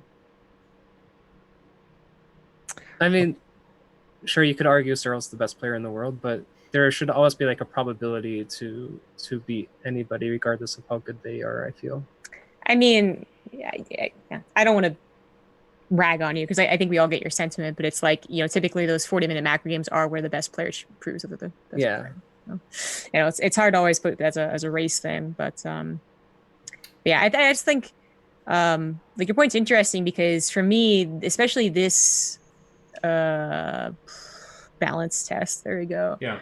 And you're bringing up like the emphasis seems to be on those late game capital units. But it's always like it's so difficult to actually truly test that. You have to have tournaments that have prize money, and then you have to have so many that you actually get games that go to that point. And then before you even get to that point, there's the whole like, well, Hydra's now too weak and all that. So I think you're gonna see a lot of players trying to play like it's Wings of Liberty, where they relied on like Stalker, Colossus, Storm compositions to deal with early Broodlord timings. Because I don't think like say you try to go carriers, if you do well the first initial engagement, it can be okay. But like if you lose that engagement, they're just gonna collapse on you like every single time because it takes so long for carriers to rebuild all the interceptors. Like it's actually like additional time if you lose like a fight or two to rebuild all the interceptors, then it would be just to wait longer for the initial carrier. They made 11 seconds. Almost doubled it. I think my problem with the carrier, and I've said this before in the past with StarCraft because I think there's been a few units that fall into this category, is it's just in this weird slot of like if it's good, it's probably too good, and if it's bad, it's completely useless. And the carrier in StarCraft 2 has always been this like weird tipping point of you hit this point, you're like, oh, I'm pretty invincible. There's almost nothing they can do, right? As long as you have like a number of Archons, a number of Templar, Mothership, some Oracles, and then the rest is carrier. That army against Zerg is not fun for Zerg. There's just nothing that they can do that feels good at all. But you nerf the carrier and you make it so that Zerg can do something about the carrier, and all of a sudden it becomes pretty damn useless, right? Like, what are the answers for Zerg against carriers? It's going to be your Hydras, Corruptors, maybe support units like Infestors or Vipers. Any one of those, if they work too damn well against carriers, as Puck said and everyone knows, the carrier takes, I think it's 76 minutes to build and costs literally your arms. So, like, when it sucks, it's just so incredibly deflating and bad that you feel bad. So I feel like it's this unit, kind of like the Colossus in Wings of Liberty early HOTS, where it's like, yeah, I mean, you make 19 of them in all 3 matchups, and they just win, and then you nerf it into the ground, and now nobody makes it because they're just so bad. So I don't know that Zerg necessarily won't win late game. I do think the micro ability of the Tempest is going to be pretty cool, and I think that'll make it more interesting. And I think for me, as a Protoss player, I'm never... It's been very few times I've ever seen like a carrier game and been excited about it, because for the most part, it feels like the Zerg is like really just kind of picking their moment, and they have no fucking clue like what that moment is. And especially if you watch like Stefano, it feels like watching, you know, the first iteration of an earthworm trying to find its other half in that maze. I'm getting weird. That's way off my example, but the point is, it's just really weird. And then it comes down, like Puck said, to that one fight. And if they win that one fight, Protoss loses. If they lose that fight, the Zerg probably loses. That's not interesting. Yeah, it's got to be one of the toughest things to balance, just from the way it's designed. I'm looking through units on Wikipedia to compare to the Tempest right now, because I want to underline that it is so fast now. It is really fast. Yeah. I think it's like just a little bit under a slow wing, which is a misleading name. Slow, calling it slow and fast at the same time. But I don't know, Puck. Have you played or In Control either? Have you guys played much of the test map? Because I'm curious how that new Tempest feels. I can't say I've had the time to toy around with it yet. I think the most important thing is the acceleration. Yeah, you can micro it now. That was a big deal. Yeah. And that'll be fun. That makes for fun gameplay, I think. Yeah, I one of my favorite changes for sure is that. It'll be much better versus like super early Broodlord timings where you've done a lot of eco damage and you can just like make like 3 Tempests and keep snagging up Broodlords while there's only like 6 Corruptors. So that'll be really nice. Okay. It is funny that they halved their health, because it already felt like the second a Tempest finds itself in a bad situation, just immediately dies. It's gone, yeah. But maybe with how much faster and maneuverable it is, that's probably for the better. Well, the thing is like, if you're making Tempests to deal with Broodlords, you're generally defending on your side of the map, and having them underneath like shield batteries is also massive. Like they never die, and you just keep picking 1 or 2 off. Yeah. And I think, funny enough, I think the year of the Roddy build could be coming up too, where it's like aggressive proxy Tempest is going to be more of a thing, because again, one of the only ways to counter a Tempest is A, you have to have the right units, but B, if you get on top of it, you can fight it. Now it's going to be so much harder. So I do think it's funny how many people are going to be trading out their salt for one thing into there's just Tempest showing up at times and places they didn't think possible.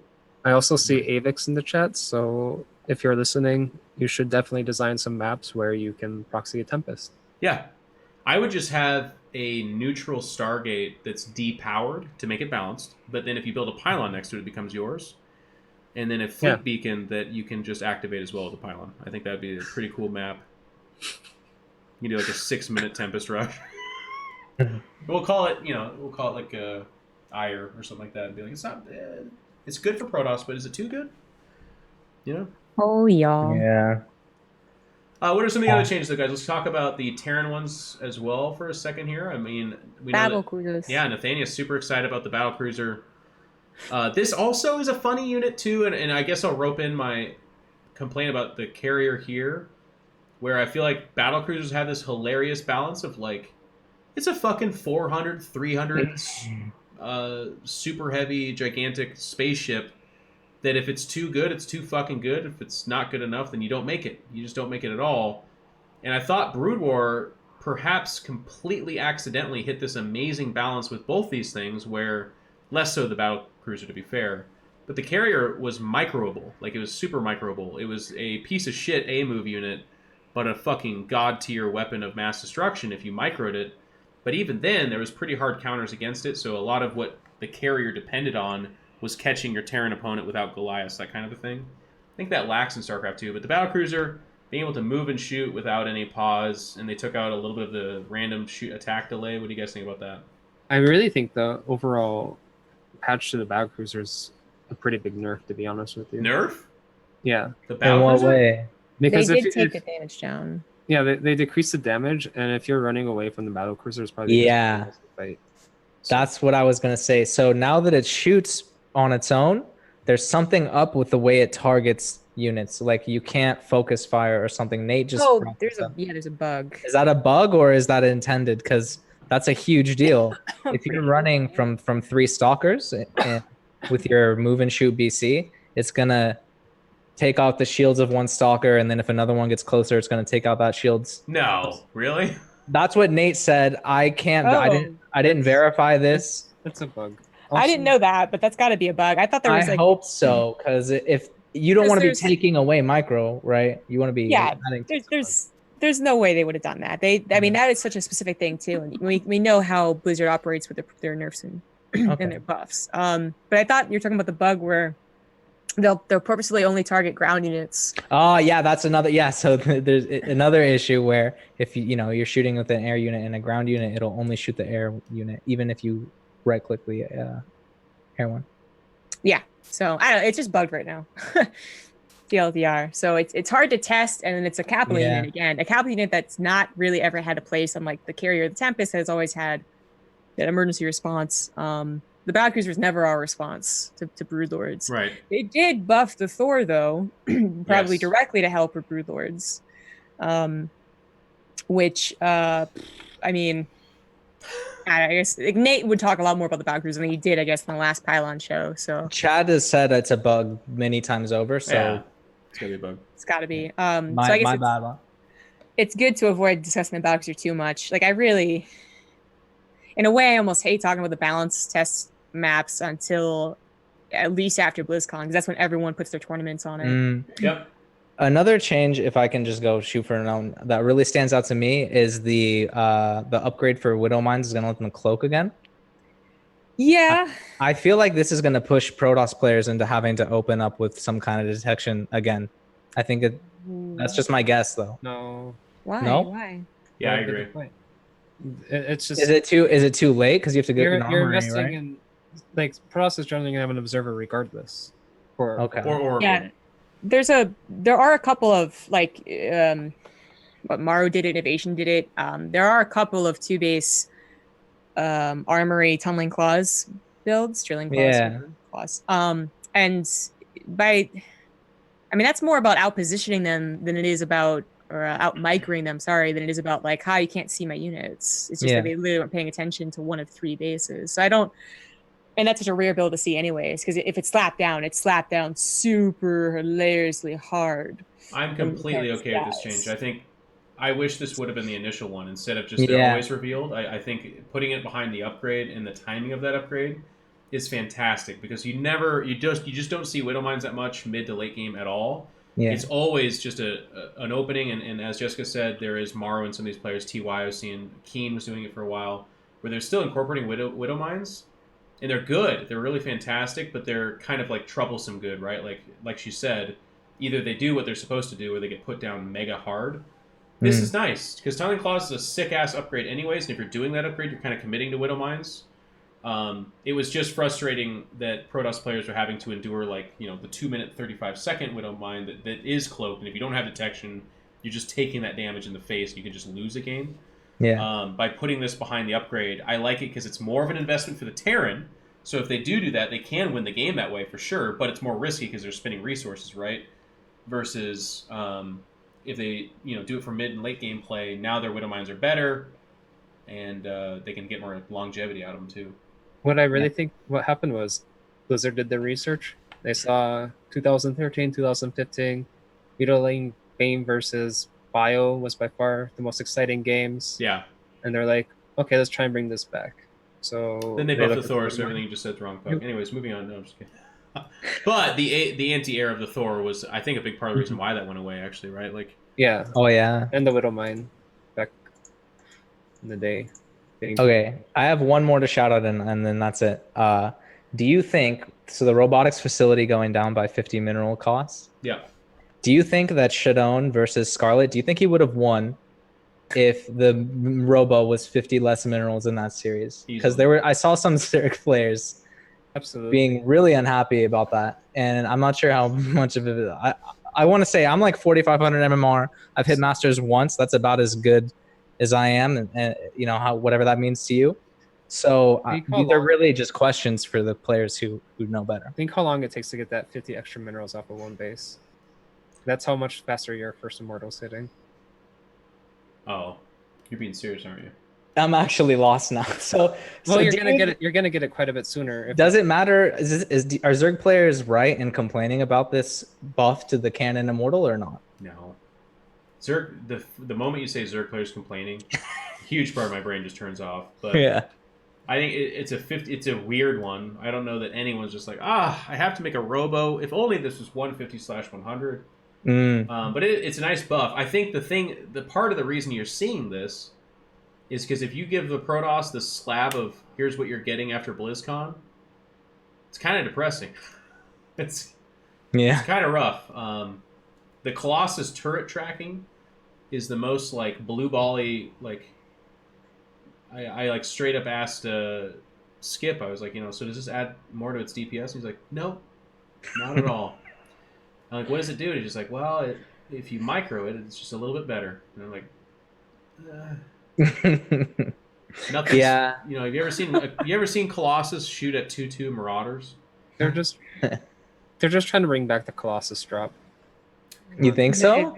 That'd be cool. Absolutely. Yeah, because that's actually pretty cool strat. I mean, anything that adds micro to the game, of course, I'll be in favor of. But I am surprised to hear that one of the balance team was like, no, there is no more damage, even if you micro it better or whatever. That's surprising. Well, don't quote me on that. Okay. Well, it's very directly. There is no added DPS. Right. It doesn't have to turn for half a second. Right. Well, it's the more micro, the better. Period. In my opinion. Puck, you're a big. That's actually. Disruptor user though, and the Disruptor's getting a huge buff. I know that Panning's pretty happy about that. I think it's a nerf. Oh my god! You do? Yes, a pretty big nerf actually. Really? Yep. If you're making it versus Zerg, it's because you're basically dead. You're not gonna really see anyone in PvZ make Disruptor because it's not even effective versus Lurkers. Lurkers are faster now, and you can make them faster than you make Disruptors. So, and then. The reason why the Disruptor was such a big problem versus Terran is because it exploded on impact. That's literally like 2 seconds, like a second less of attention needed per shot to make sure you get value. Like as soon as it explodes, you can focus on the next thing, essentially. Obviously, you could like send out multiple shots and they all don't have to hit, but consistency is much better with the Disruptor how it is right now. But the idea is you're trading that out for the bigger shot. Like you have the potential to hit the center of the entire. So let me give you a scenario. Yeah. If you're going Blinkstalker Disruptor and the Terran player has a ton of Liberators in bio, right now you can essentially blink on top of the Liberators, send out your Disruptor shots, and the bio can never touch you. So the way it's going to go back to is if they have the same compositions, you blink on top of the Liberators, everything's going to die instantly from the Protoss player because the bio is not going to die right away. It's very hard to zone out the outside forces. So not only do you have to make sure your stalkers are targeting the Liberators, the Disruptors are more likely to die because they can shoot them down with the Liberators, and there's just a lot more challenging dynamics in that situation. I mean, I see where you're coming from. It's a really good example to use visually, but it is one of those weird things where I feel like the Terran player is auto defending against those Disruptors anyways. I know we're talking about a very specific scenario and maybe don't get too hung up on it, but generally the Terran's already auto splitting versus Disruptors regardless if they attack on impact or attack after a certain time. Mm-hmm.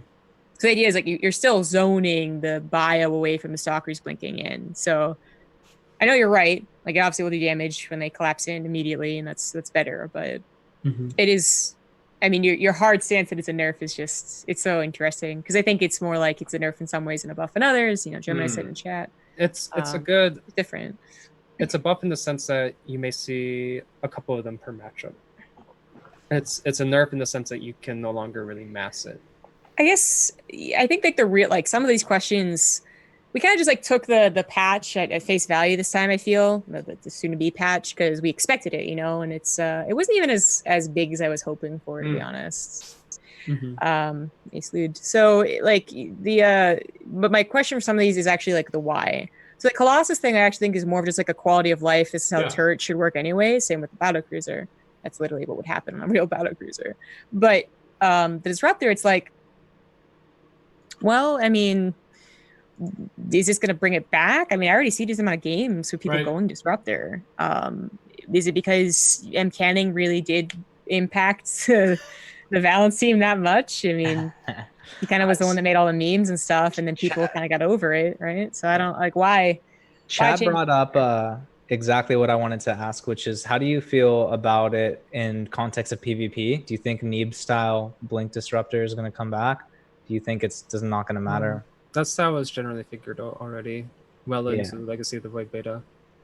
So, do you think the implications for PvP not nearly as important as say PvT? The only implications it has is PvT and slightly in PvC now, because Gotcha. there will be more usage of the Disruptor in PvC with the change, because I think they're trying to promote more role play in general by having the cheaper robo facility, so processing it out Colossus a little bit faster, or make a second one in case of mass roaches.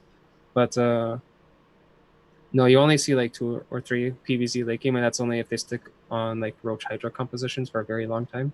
But the moment that like Vipers, Infestors, Brood Lords come into play, all of a sudden their return is a lot lower. So I do. I always think that is too funny. Zom Group as well, though. Some of the changes you're always like, who was talking about that? Who was concerned with that one? It's also not just, it's like some of these, if they said we just by the way. wanted to change it because we did, I'd be like, that's why you're doing the patch, so I guess so. But this one was going back to something we already tried. Yeah. So that's why I pay attention to it specifically. I feel like that's so rare. How often has Blizzard ever been like, you know what, we're just gonna go back to the way it was? It's almost unheard of, if not completely unheard of. I think as more data comes in and they can kind of see the audience reaction to specific games and the compositions used, Blizzard will try to maximize whatever they felt was best at the time. So the more they discover, the more they can feel which way it should go. I would have.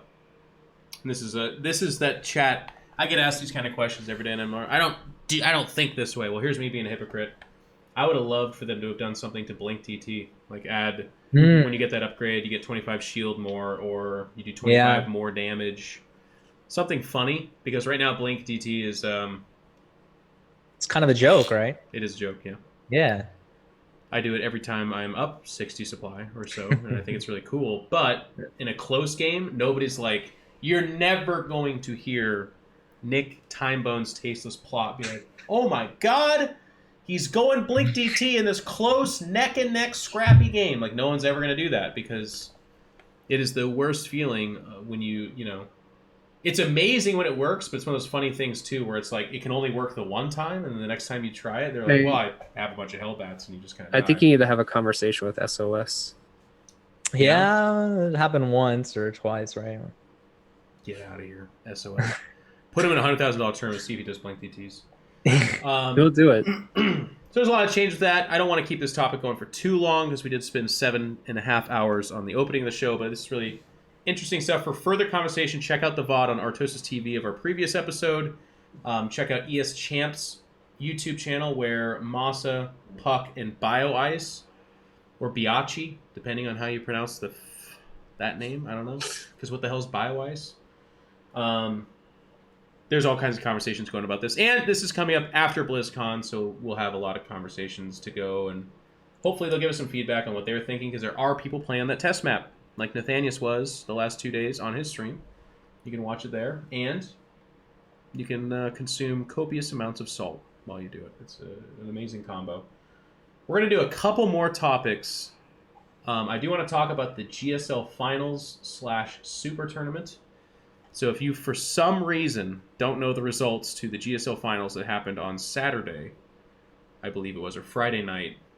Yeah. Anyways, it's been a few days, guys. Get with the times here. Maru was able to win his 3rd GSL in a row. Is that correct? Yes. Yeah. Yeah. Defeating TY in It's a very good series. in a very good series. Yeah, so what did you guys Such think a about good that? series. Yeah, amazing series. Like just from a purely entertainment standpoint, but also just like what? Like the amount of the balls on Maharu. Like I don't know how else to put it, man. Just unreal. Oh, it was 4-3. The balls were TVT. True. Like, is that just how the game is played now, right? Like, is Just he like kidding. he's practiced it so much? Does it even feel like a risk to him anymore? Maybe not, because he macros so cleanly out of it, right? Like, that's actually, fair point. But watching the games, I was just like, no way is he gonna do it again. Does it again, and then I'm like, okay, like that's all. You can't keep doing it, right? And he keeps doing it. Are cheeses actually cheese anymore? Right. No, like it actually starts to blur the like your understanding of what is cheese and what is an all in. Cause like he went up there the 40-50 minute BC late game after 2 racks or something. Think Yeah. not of the spoon, but rather the space around the spoon. Truly, if you didn't watch the series, just check it out. But in general, I just read Nate says Proximate is garbage, and I think that's exactly what I wanted to ask you guys is like, how do you feel about this amazing amount of proxying going on the past few months? Well, I can tell you someone that makes Battle Cruisers is not going to like it. Yeah. Well, you know what? It's a good question, though, Joey. And I kind of, if everyone listening in the chat, this is going to be kind of silly, but just in general, is it more exciting and more fun to watch that kind of play? Obviously, if you write me a paragraph, I'm not going to be able to read it, but just say yes or no, or is that something you are tired of? Nate's on record as saying no. I know that. But for you casual fans, do you enjoy... Because you know what? Because my feedback for the Maru TY series was everyone saying that was incredible, but there was proxy in every game, right? Yes. Basically. I mean, it's kind of funny because when most people would say, like, what's your best game of StarCraft, the one that gets you most excited, I think a lot of people would say a game that starts with cheese and goes into a macro game, because then it's just nonstop action. Mhm. Yet we're now at a point where almost all Terran games are like that. Yeah. And I mean, I'm not saying they're wrong to say that it's annoying and obnoxious, and to play, it's not my cup of tea. Yeah. And I don't even go battle cruisers, but I'm actually having some fun watching it. I hope it doesn't last forever, though. Like, Yeah. that's what's scary. I Yeah. think it won't, is the thing, by the way. Terran is a little bit of the like meta setters, the meta trend setters. Protoss are like the reactionary people.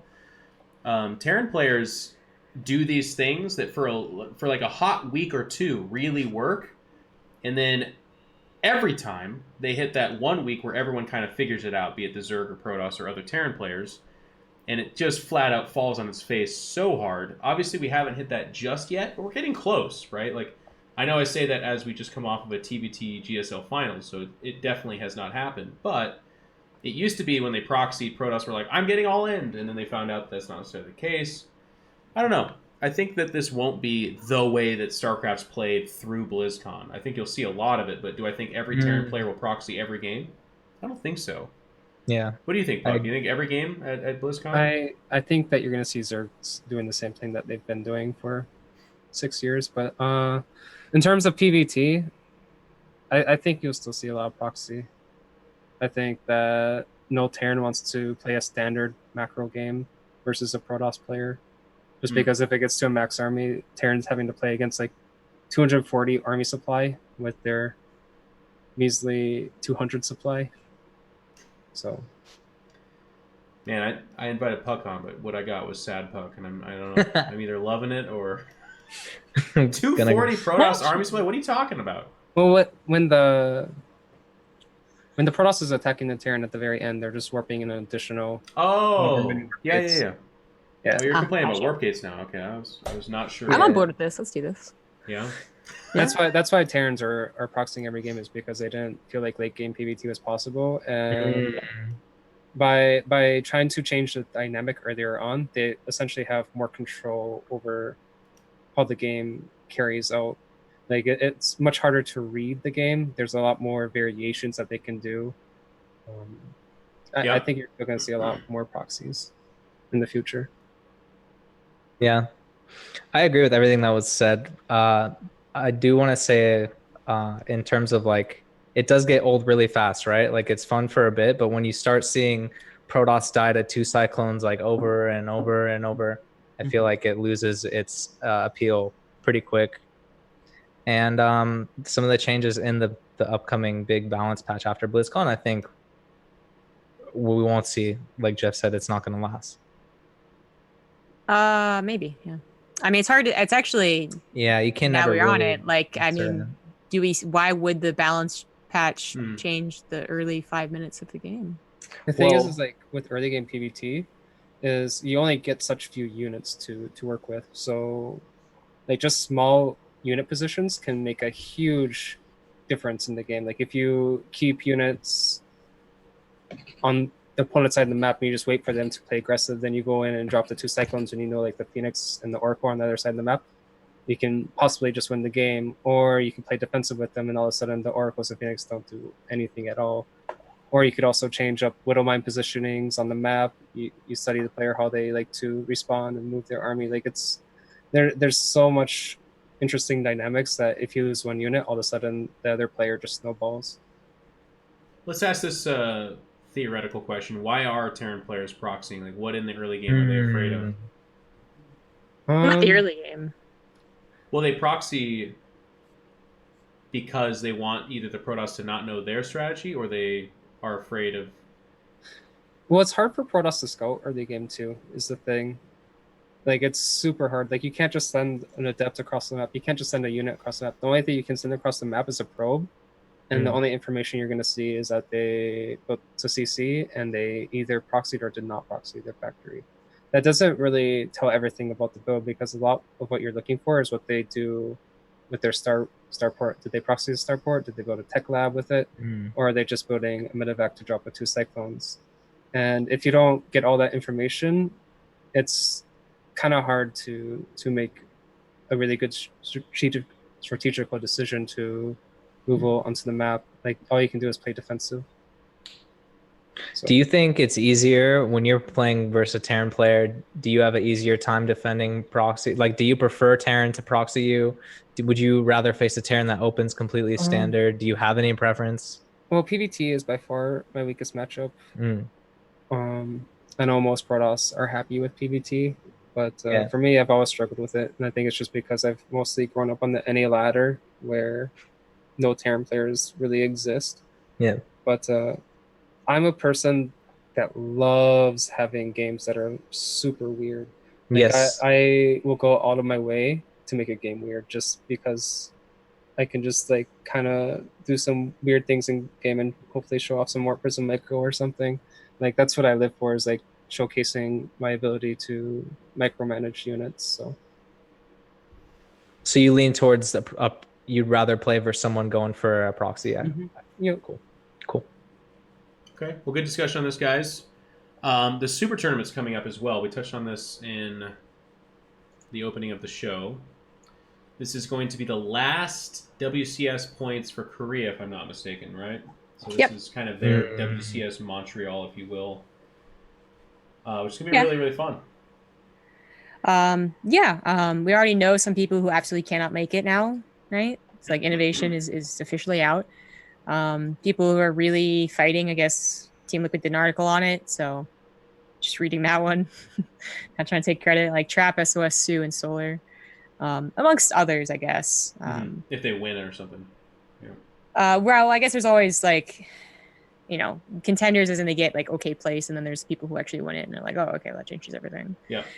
Yumio is like on the cusp, I guess, and actually the points are it's like WCS global. It's one person has all the points and all the easy spots in, and then everyone else is literally fighting over handfuls of points. So between 8 and 13, it looks like it's a real slugfest on Korean side. And it's all come down to the super tournament. Yeah, it's gonna be sick. It's 5 Protoss, 5 Terran, 6 Zerg as well. So really nice balance there. And then, like Zombie Grip said, there's people vying for that. But even if you're not interested in the BlizzCon race or anything like that, these are just sick players. This is all the names. Like, yeah. A couple didn't qualify. That was a big deal. But for the most part, this is amazing.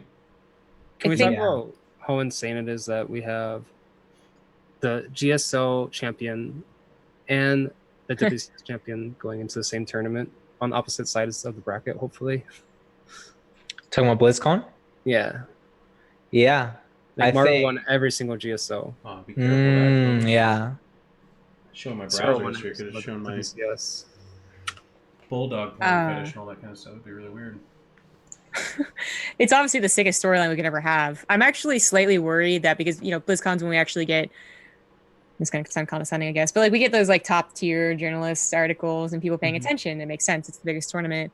There's a bit of a worry that people are going to come back after 4 years of being gone and be like, 2 kids won their respective regions. Well, Starcraft just got so much easier, didn't it? It's like, yeah. Nope. when really we know it's the sickest domination. It should be something that is more publicized in general. If anyone else of like a bigger esport had the same domination, there'd be tons of articles about it. Yep.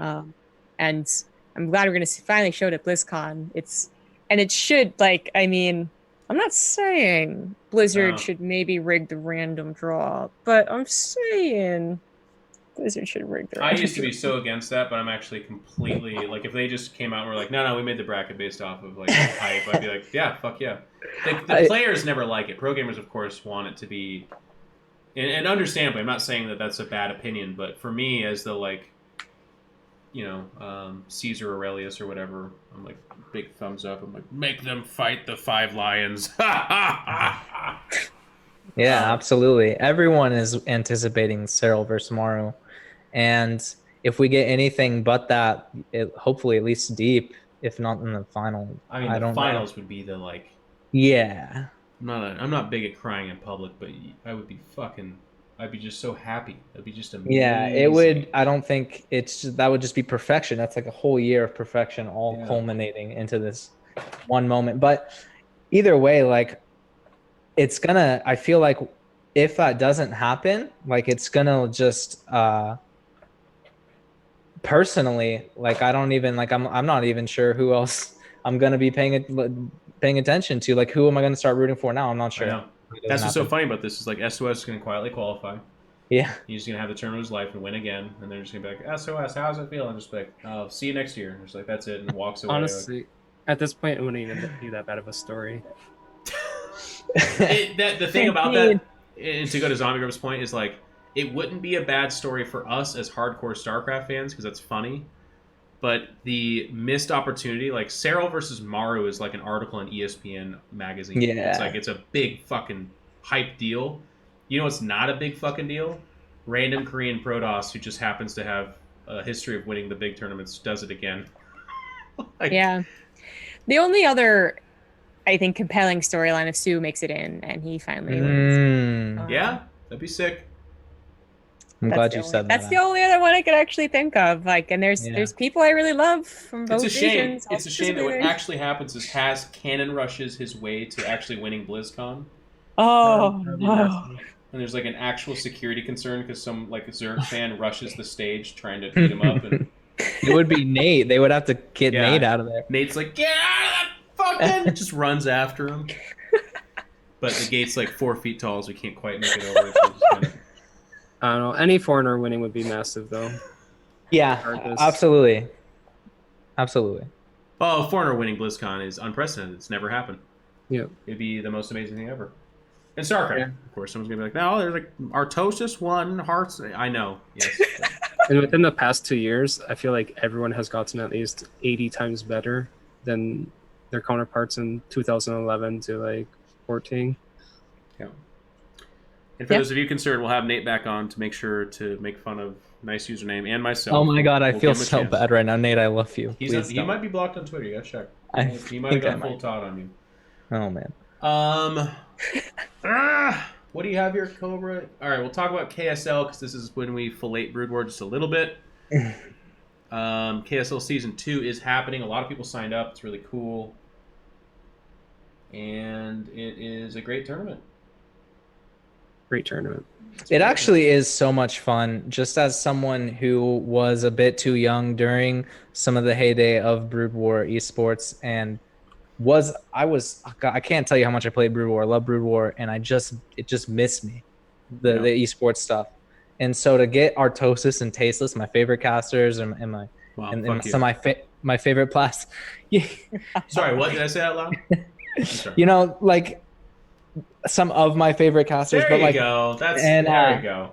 I do that a lot, actually. I did that earlier in the show with something else. Anyway, but some of my favorite players, and it all it's happening. Yeah. It all, like, it's just such a treat. KSL is such a treat. Yeah. I don't know how else to put it than like I enjoy it very much, and we've had some very good games on it.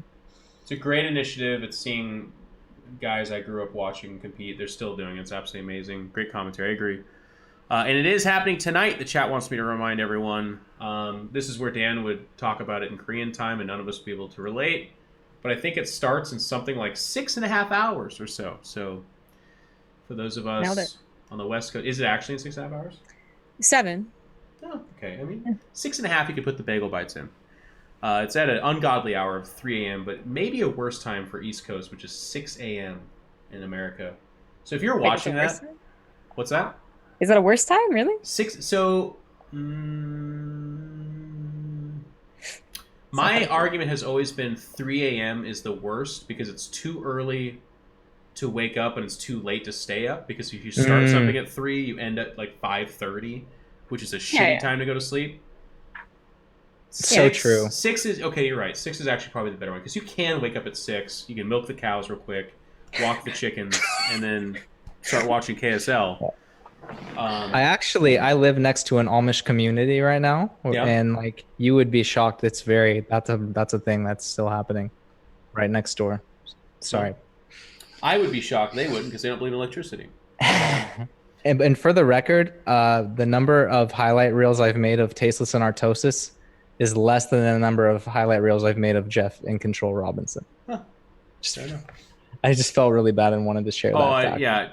My whole thing is I make people feel awkward, put them in a weird spot. I know, and I should know better, but it's okay. That's how I am. There are literally 6 people in chat that I'm their favorite commentator, so that's all. That's all I really. That's not true. Okay.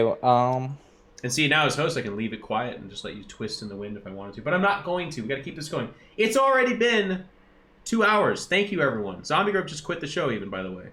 But Puck remains strong, stoic, as if hit by a stasis ward of his own construction. Thank you. Cobra, I think that's... Oh, my God. Real quick, Afreeca Star League Season 6 is happening. I have to say it's an amazing tournament. Afreeca, is it really? I have no idea. I've never watched before. Puck, see? You're getting it, too. That's how you be on the show. This is going on. It begins September 2nd. It concludes October 28th. 2026. So it is a quick 8-year tournament if you guys want to check it out. As always, it's in our notes. So that's it for Brood War. When Dan comes back next week, we'll talk more about Brood War. I've been completely out of the loop, so I more just want to be like, check out these tournaments, they're awesome.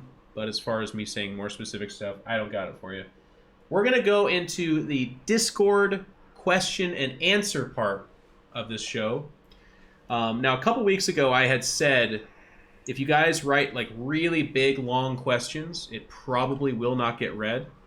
I think quietly everyone agreed to just say, fuck off, Jeff, and not really listen to me about that. So I will just once again reiterate, if you're not a Patreon and you ask a question and it starts to be like, I'm going to skip it. And it's not because I don't like you. It's not because I don't like your question. It's just because at the end of the show, it's like almost 3 hours, and you're asking me to read your personal, story. I can't. So keep them close. Keep them concise. Okay? But if you are a Patreon and you still write a book kind of question, can I just say I appreciate your support, and I love that you are so passionate, and I'm really thankful that you're here. That's it.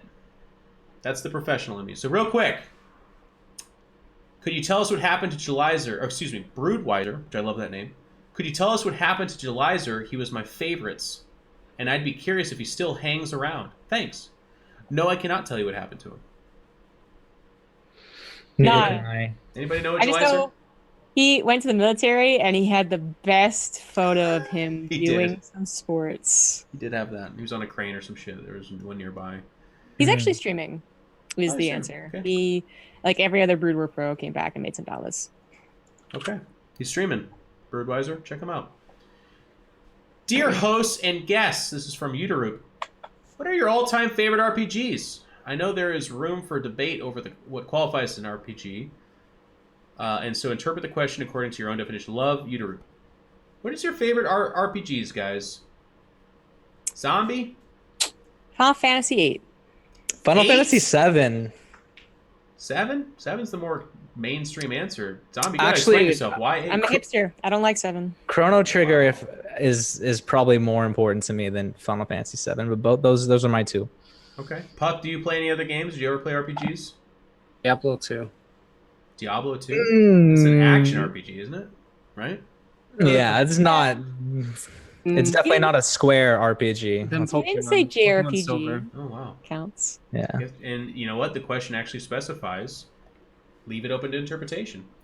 I am a massive play all kinds of games, and RPG is one of my favorite categories, but this comes with a pinch of sadness because it's not very conducive to streaming it now for me, because I am a full-time, streamer guy. And there's been a couple times where I'm like, you know what? Let's play Mass Effect Andromeda. Maybe my community will like that. And I had about 67 people that watched me play that, and I was like, you guys don't fucking care if I play this game or not, do you? And they're like, no, we don't. I'm like, okay, well, let's just be clear. It was a fun game, shitty faces. But no, my favorite RPGs are like... God damn, I should have... I was doing the hosting thing, so I didn't have an answer for you, but... I like Final Fantasy, I think it's 3, which somehow is technically 2 or something like that. It's 6. What? You like 6. The You like SNES 6. one? Yeah, With Final the Fantasy airships? 3 is 6. It has the Airships, green-haired right? girl and like the Espers. Yes! Magitech. Secret of Mana, by the way. Good Wow. That's one of my favorites. But It's good. Age is really rough. I recently played it again because they remastered, and I was like, I don't like this right now. one. But I loved the shit out of it back in the day. Really like that. And then there's like games like Paper Mario is actually... Oh That's yeah, a it was great, God, it's pretty fantastic good. game. yeah. Chrono Trigger's the closest I've ever become or ever came to a weebo or whatever you guys call yourselves. Come on. I guess Weeaboo. It's really close. Weeaboo? Yeah. I did say And there's weeaboo. there's Koreaboo if you want to do that one too. Oh, I for know. Yeah. I like Chrono Trigger a lot, but there was a couple moments in that game. I played it on some of my flights, and they're like, all of a sudden, I love you so much, have this apple! And I was like, oh, I need to hide this from people. I'm like, what are you doing over there? I'm like, nothing. Great games, though. Good question, by the way, Uterup. Thank you. RPGs are near and dear to a lot of our hearts. Cake Machine asks, who is currently the better StarCraft 2 player, Neeb or Showtime? I would say Um, I would always say Neeb just because Yeah, I'm gonna go American Neeb. bias. Fair enough. You guys I've say seen Neeb? more of his games. Yeah, I see him on the stage more. I don't know. It just feels Neeb, but I don't watch enough Showtime. I don't see enough of him to really know him. I like them both, and I would say Neeb. Neeb is always afraid of Showtime too when they verse. Whenever I hear Neeb talk about Showtime, it's like with the utmost respect and almost like fear. So it's interesting. I wonder what Neeb would say. I think Well, Neeb Showtime would is say just one of the anyone's better most- than him. Yeah, true. Yeah, I think Showtime is just one of the most consistent pro gamers in the Hmm. sense of, besides like Cyril, obviously, but in terms of like players that have been around longer, Showtime has always been like a top 4 finisher for Showtime. They've had an interestingly volatile year this year, though. Like Showtime towards the end is heating up, which is awesome for BlizzCon hopes. By the way, he's starting to look like his former super dominant self. He's always been dominant, of course. And the Neeb, amazing, almost made it into the finals of the GSL. It's close. The second question is for our very own producer, Cobra. Is it true that Cobra is the founding member of Cobra Kai, and that his only weakness is a LaRusso crane kick to the face? Matt? Apologies, but I'm currently under an NDA, so that one's going to have to remain undisclosed. We cannot answer that. What he meant to say is it's not under NDA, it's under a Patreon goal of like $1,000 or something like that. We'll answer that one after that. Still knocked. I need help settling an argument, and there clearly is no better qualified group than this. Do you think Cobra? There we go. Deontological, which means rules-based, or consequentialist, results-based ethics are more valid? Also, do any of you play Magic the Gathering? Love the show. He would play Magic the Gathering. I'm just kidding. I love you. You're cool. I can't answer this question. Rules-based versus results-based, which is more important to you? You can answer that. It's just they use words that we've only used in outer space. I don't actually think I can. Really? It's too philosophical? Ethics or more. I mean, if you gave me time to think. Or results? Oh, ethics, though. He's talking about ethics. Of ethics, though. Like, yeah, I was like, it's not, I mean, you can't just say, like, rules or results and be like, yeah, which one, Zombie Grub? Like, I don't know. I don't know. Joey? Puck? Anyone have strong feelings on this? Yeah. Not particularly. I mean, Sanister for this one. Sanister and I think Nero. So still knocked. I'm sorry. This is incredibly... It's a great question. Save it for when Nero's back on, because he will give you a fucking hour and a half. Can you? Okay, I'm sorry. Can you repeat the question? I got distracted by this guy. I will boil it down to: do you think rules-based or results-based ethics are more valid? Oh yeah. Okay, we're good on that. Yes, Joey fully doesn't understand. Last part of the question is: do any of you guys play Magic the Gathering, or have you ever played? Yes. Were you like casual, or did you play a lot? Super casual. My Magic the Gathering, box had Spice Girl stickers on it, so fair enough. That's what I use it for primarily. Joey, you said you Minnie actually. I think you know Minnie. Minnie does a bit of graphic design in the SC2 scene, and she lives close enough to me where we would hang out, and she shoved me into playing a little Magic, and my friends got me into it a bit. I think it's a cool game, but I don't play myself. Nice. Minnie showed you some Magic. I like that. Yeah. Max is asking a long-winded question. Max, I love you so much. I was wondering if changing the StarCraft 2 in-game UI to be more detailed, separate army, worker supply, current status on upgrades, maybe even with a timer, etc., would be an improvement to the game. It certainly would help beginners/lower league players to get a better overview of what's going on. Start fights after important upgrades, finish and not seconds before, and so on. I know StarCraft 2 is meant to be a challenging game, and making it easier to play does not mean that it's more enjoyable, but maybe there could be changes that make StarCraft 2 easier to get into while maintaining/raising the gameplay for experienced players as well. Oh boy. So this is a long conversation you could have, but I don't disagree. The line between making the game easier and ruining it is so thin. And it's just like such an involved conversation, but I think you do have a point. I actually helped very small way with the Axiom mod, which was a project by Total Biscuit and some other guys, where the goal was to make the game easier. You can go check out the Axiom mod. It's still on Battle.net. And just, yeah, you're not wrong, but like it is literally that's its own show of a question. So I'll give a quick. I agree with you. It's a long conversation, but I'll tell you, the Axiom mod, and this is tough because obviously John was one of my best friends, and you worked on it. People put a lot of work into it. I would tell you it mostly failed. I would be very critical and say that, which is probably overly harsh. But what I would tell you is that making StarCraft easier to play is, in essence and theoretically, appealing to people. But in practice, what ends up happening is everything that makes you want to play an RTS, when made easier, loses its teeth. It loses any sense of like, because the RTS genre is still punishing, it's still challenging, and the more punishing and the more challenging it is, the more it draws you in and makes you want to play in that arena. When you make it too easy and accessible, and the game's like, you're You're playing slow. Build a barracks. Oh my God, there's a siege tank. A good counter to it would be a banshee. All of a sudden, you're like, any reason you would enjoy a win in the game is gone. And this might sound like I'm being overly sure of myself, but I've just seen it so many times before. There have been mods. There have been other RTSs designed to be easier for people to get into. And obviously there's varying degrees of this, but I would tell you, anytime someone's like, I think these following things would make StarCraft easier to play. It's like, yeah, you could do that. But is it going to be like 6 million people are like, well, now that, Jesus, now that I can see that, I'm going to play this. No, they're not. Yeah. Yeah, I think just regarding what you said about the Axiom project being a failure, I don't think there's really anyone on the project that would disagree. Sadly, there's, with TB not being around, there's it's not going to progress anymore than it did.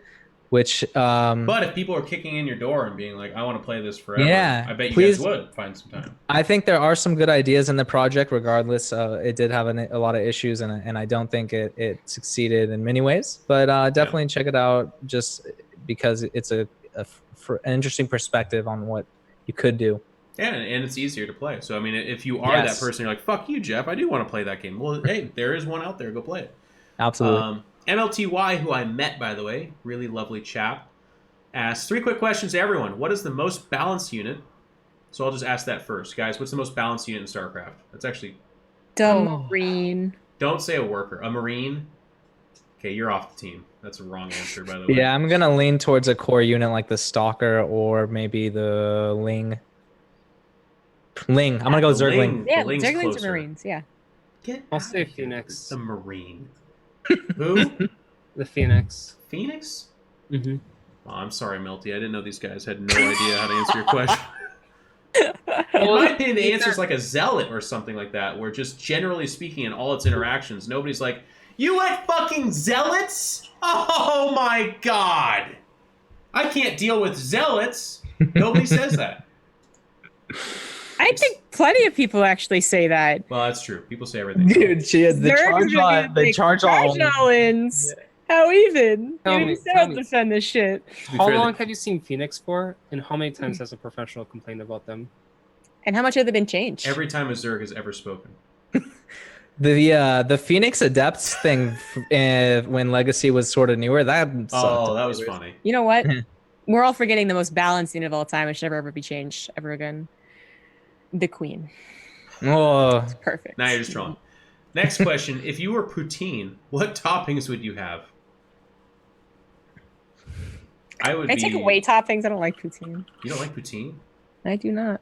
Poutine is just a vehicle for cheese for me, so I would just be more cheese curds. Yeah, I like the cheese curds. More cheese curds. Yep. I've never had it, so I'll pass. I like salty food. We're gonna go with salt. Salt? More salt on your poutine. Puck just straight up respectfully passes, by the way, which is a fair, absolutely. Last question, and when can we get a Marbles stream? Ooh. I'll tell you what. For people that don't know, Marbles is this weird stream attachment or something that people are doing. I think Rifkin originally did it. I was watching Nathanias' stream last night, and Nathanias... a lot of casters, you guys don't see this, but I hope you see it more now that I'm drawing attention to it. Casters have this moment where they're tired or they're kind of at the end of a broadcast, and you can see the light go out behind their eyes, like their soul completely shuts off and dies, and they're just like, make sure and subscribe, hit that like button, and they kind of do their speech. I saw Nathanias' speech morph into, and now we're going to play the Marbles game. Get in there with the Marbles game, put your name in, hit ! Play, and he got 126 of these jackalopes to play this game. And it was 1 minute and 48 seconds or so of watching Marbles go down a digital track for 0 prize. There was no reason. Well, as a viewer, it is so nothing. fun. It's so fun. If I you love get it. enough first place prizes, you actually get to be top 10 on all marbles, and you get like a special marble. You get a special marble, Jessica. Okay. Have you ever played it? Have you ever hit Fuck no. ! Play? You know what I have to do, Joey? No, look, okay. I have to have a 2-minute delay where I can't watch the marbles. I guess I can play it, but I don't know the actual thing that happens, and then I sit there for 2 minutes where Rifkin commentates the marble game, and people are like, "Man, Tiger doesn't like marbles," and I'm like, Yeah. Yeah. I can't even watch it. I'm just saying, when my name shows up on this stream, there's something about it. I don't know what it is, Yeah. but like it really captures that it really hooks viewers. Springs In a and It special way. does. What you're doing is you're taking away all the quiet people, and you're putting them in a new space where they're forced to say something in the chat. Play. Zerg Troll, Yeah. I am a grump. Yes, that's that. You're not wrong. Guys, it's weird for me. I've been playing Starcraft video games since I was 12, and it's just this last couple of years we're at that stage where there's people who are like laughing and slapping their knee at stuff, and I'm looking at them going, I don't understand. But it's okay if you like it. That's fine. Some drunk Canadian says, as an aficionado of alcohol. This is great. You knew that Zombie Girl would be on the show. What is your favorite beverage of the alcoholic variety while playing StarCraft? Joey, are you planning a new looks like versus feels like anytime soon? Sending much love from the Great White North. That's racist. Joey? Awesome. Thank you. First of all, I'm sorry those are extremely inconsistent videos. Even with the last video, I promised to be more consistent and failed. So my apologies there. I do have one in the oven. It's actually like halfway done. You can look forward to one about the Cyclone. Carrier, I think I'm doing 2 racks. And I think Nidus Worm. And they're coming out pretty hilarious. I want to get that out, let's say by the end of the month. But I say that like every week. Yeah. So like look out for it. I'm sort of have like 20 different projects right now. I really need to focus. But yes, thank you. It's coming. And there was another part of that question I'm forgetting because I'm so self-centered. Well, the other part of this is, what's your favorite beverage to drink while playing StarCraft? While playing StarCraft. Just like a soda or something. But if we're gonna talk about alcoholic beverages, craft beers, specifically sour beers, are delicious. If you haven't tried a $8 or $9 sour beer from your local brewery, it's expensive, but it tastes pretty damn good, and I'd recommend it. $8 or $9 beer, he says, out of a local brewery. I live in San Francisco, and that won't even get me a fucking punch in the face. Puck, Wow. do you ever drink anything and play StarCraft? Generally no. I'll have ginger tea, but mostly I just drink water. Ginger tea. Living life dangerously. That's good. Zombie Grub, keep it to under 5 minutes of what you like to drink while playing StarCraft. I don't even drink that much when I play StarCraft. I drink a lot of water and lemonade. But when I do have a drinking stream, I usually go with Japanese whiskey. Why Japanese? They're like really popular now. They have a different overall tastes. And I really like the Hibiki.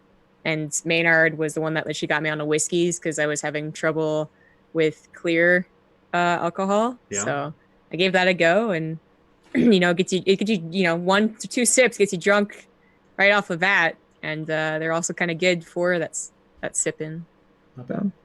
I don't have much of an answer for you, my friend. I don't really drink that much in general, and I certainly don't when I play StarCraft. But to give you your pound of flesh, one summer when I was home from college, I did have a bunch of their, and this is not me taking an opportunity just to say the word, but they were called Dick's Beer in Washington, and they were like 9% proof alcohol, like pretty high. Or no, it was 12. It was 12% proof alcohol. Had a bunch of those, and I actually hit on the iCup ladder a German Protoss player. God damn it, what was his name? Wow, I can't believe I'm blanking on this now. Suck. Long hair, Zaki. Yeah, thank you. Exactly right. Zaki, PG, he was in the PG clan at the time. And I swear to God, and I don't know if this is true, but I at the time, I experienced the game through the Matrix. Like, it showed up in slow motion, and I beat him with 2 Hatch Hydra. And I was just microing the fuck out of it. Of course, I tried to recreate that moments after, and it did not happen, but I won that game. That's my whole story. Kiwi, who normally I would give a lot of crap about this long question, but his picture is of the Predator, so I'm madly in love with him. Hi, I'm a longtime listener and fan from State of the Game and Inside the Game shows, as well as memorable moments from MLGs and BlizzCons. Both of you have provided me with great entertainment over the years, so thank you. As a now busy professional, I cannot watch most tournaments. I live streams and was wondering how investors as well as Blizzard weigh live streaming numbers versus VOD views. Am I harming the growth of StarCraft 2 by watching VODs and not streams? I try to contribute. This is a great question, by the way. I try to contribute in other ways, like buying sponsors' products, being a big dick, Patreon supporter, and spreading the word in my social circles. But in the world of Fortnite, it seems the industry is tilting heavily towards live stream viewership, and I'm beginning to feel guilty that I cannot always tune in. Help me feel less guilty.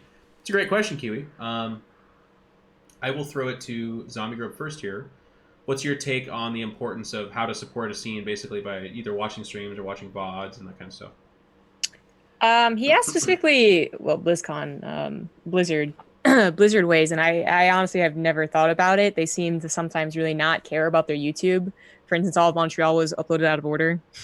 So, I'm not sure how much they really care about VODs, not to make you feel bad, because as like a content creator and working with all the community streams, I can say that it's still worthwhile that you check out their content, and on the off chance you watch the live stream, right? Like YouTube, I think is less important, and Twitch VODs as well.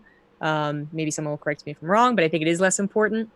It's just harder to make another market there, but it's always the idea that, you are there and it could hook you into something eventually. So, I mean, it's all important. It's all good, but I guess, to be honest, it probably would mean a lot more if you were a live Twitch streamer or viewer. Like, yeah, I'm going to put you down, but that might be my honest answer. Well, before I answer this, let me curtail this question a little bit to our guests here. Puck, for you as a streamer, what is, in your opinion, the best way someone can support a streamer and what you do? I mean, no matter what, there's going to be people that actively watch off the stream. I just, like, at the end of the day, people that enjoy my content, they message me saying it, and it gives me extra motivation to do what I do. And those are some of my favorite viewers or people that support me. I don't really care about how you watch. It's just a matter that you support me emotionally and in any way that you can. Okay. And that might sound a little bit different for you guys, but it's actually really true. Like when you message a pro gamer at any time or a streamer and just kind of say, hey, I just want you to know I really enjoy your content, it might seem like nothing and it might seem so mundane. But what's nice is maybe that's hitting a person like myself or Puck or somebody at a moment where they're feeling down or they're not feeling very good, and that message can actually like be kind of what keeps them afloat or gets them to bounce back from something shitty. And it's very real. Just take that from me as someone who gets a lot of messages as well, that it means something. Yes. And Joey, you're a content producer. You do YouTube stuff. You're doing a lot of post-production. Yeah. What's your take on this? I'm like a wannabe content creator. Like I am a little inconsistent, and I do have a lot of content. I think I have some very cool stuff, but I could be more regular. But anyway, what Puck said is exactly what I wanted to say, which is like there's this thing on the internet. It's called like the 1% rule or the 10% rule, and it goes something like, in general, you got 100 people on the internet, and 1% of them is going to make the content, and 10% of them are going to engage with the content. They'll comment, they'll like, they'll do something with it. And then the other 90% just look at it and pass it, and they keep scrolling, right? So what I want to say is, if you are somewhere in that 90%, God bless you. Thank you for being there. It's really cool. You're looking, you're great. But if you can make that jump into the 10%, you are, and you like, or you comment, or you do anything other than keep scrolling, like, it is actually huge. You don't know how important your contribution actually is. And like Jeff said, it doesn't really seem like much at all. But like, there's a real person reading everything you post, probably a lot more than just one person reading. Like, if you write a comment on Starcraft Reddit in a thread with 5 comments, there are probably like hundreds of people that will come check out and read it. Even if you'll never get an answer, you'll never get any points on it. So just know that, like, your voice, your little internet screen name, like, actually makes a difference, and I encourage you to participate. Okay, and for my answer, to reel it back to the question, it's a great one, by the way. I can't speak for Blizzard, and if I ever tried or did, I get an email within minutes where they're like, yo. They all listen to the show, and they're really wonderful people. But from my perspective, for instance, this year at Challenger, the Blizzard people were really pleasantly surprised with how good the viewership was. We were having on like a fucking Friday 26,000 people early in the day and all the way towards the end watching challenger matches between some really big player names, but also some not so big player names. Now, is 26,000, as he says in his own question, is that Fortnite numbers? No, it's nowhere near it. But it's pretty darn good in the world of, like, you know, still big esports, but not near the top 3, 4, or 5. That was cool. And then at WCS stops, we're topping out at like 86,000, 85. Considering last year we were struggling to hit those numbers, and actually in many cases every event this year had 10, 15, 20,000 more eyes on it. That's really, really nice. When you watch VODs, I agree with Zombie Grove that number never gets mentioned to me. I never hear them say, our YouTube video is hitting this, or we got such and such subs. So I don't want to make it sound like you shouldn't watch their YouTube. I think you definitely should. But what I would tell you is that what really does go the extra way as far as Blizzard's concerned, as far as me speaking towards that subject, if you open a stream, or if you tell a friend to open a stream, or you leave it on, even if you leave for the weekend, that actually matters. That they do care about that, and that does do something. If you have a Russian hacking farm in South Detroit, and you can put 2 million eyes on a stream, that'll actually matter. So consider that, I guess, or not, because I think I'm legally obligated to say I'm not actually advising you to do that. It's just a joke. But in any case, what I am saying, they do care about viewership, and they're up on it this year. They're really excited and they're very happy about it. It's been really nice. For BlizzCon, I hope that we get, it can't just be 100 is what I would tell you. I actually want it to be, oh, that's so funny. I actually got a message from somebody at Blizzard this very second. I'm not going to say their name, obviously, but let me read this to make sure it's okay to share. Okay, they're just saying any WCS-related tournament VODs are instantly available via Twitch, and they're 24 hours after live broadcast. They're available on YouTube. So, okay, so you can watch the content right after. What I would say, though, to finish my thought is, like, I want BlizzCon to be 125,000, 115. That'd be really, really awesome. Is it a failure if it doesn't hit that? No, and nobody's going to tell you that or something like that, and it's not. But we're having really awesome numbers right now, and I think we could do that. And then sorry, this is really long-winded, but you asked a really great question. Supporting Patreons, watching videos of like nice username, checking out streams of Puck, that kind of thing, checking out the Banshee tournament that Zombie Girl puts on, that kind of stuff. That does matter, by the way. And I know that sometimes it can feel like it doesn't. But you said it already. You're like, I also tell my social circle to check it out. And if you have a Twitter, tweet that out. As Joey said, make a comment on the Reddit thread. It doesn't feel like you're doing much, but literally of the 700 people watching, if 300 of you did that every time, it fucking transforms lives. We're not talking about, when I make a Reddit thread or something, or one of these guys makes a Reddit thread, we don't have 600 comments and 5,000 upvotes, but if you started off with 50 or 100 or whatever, that shit can go somewhere. So anyways, thank you. Great question. Moving along, Alessander asks, what is one thing that you would like people to know about yourself?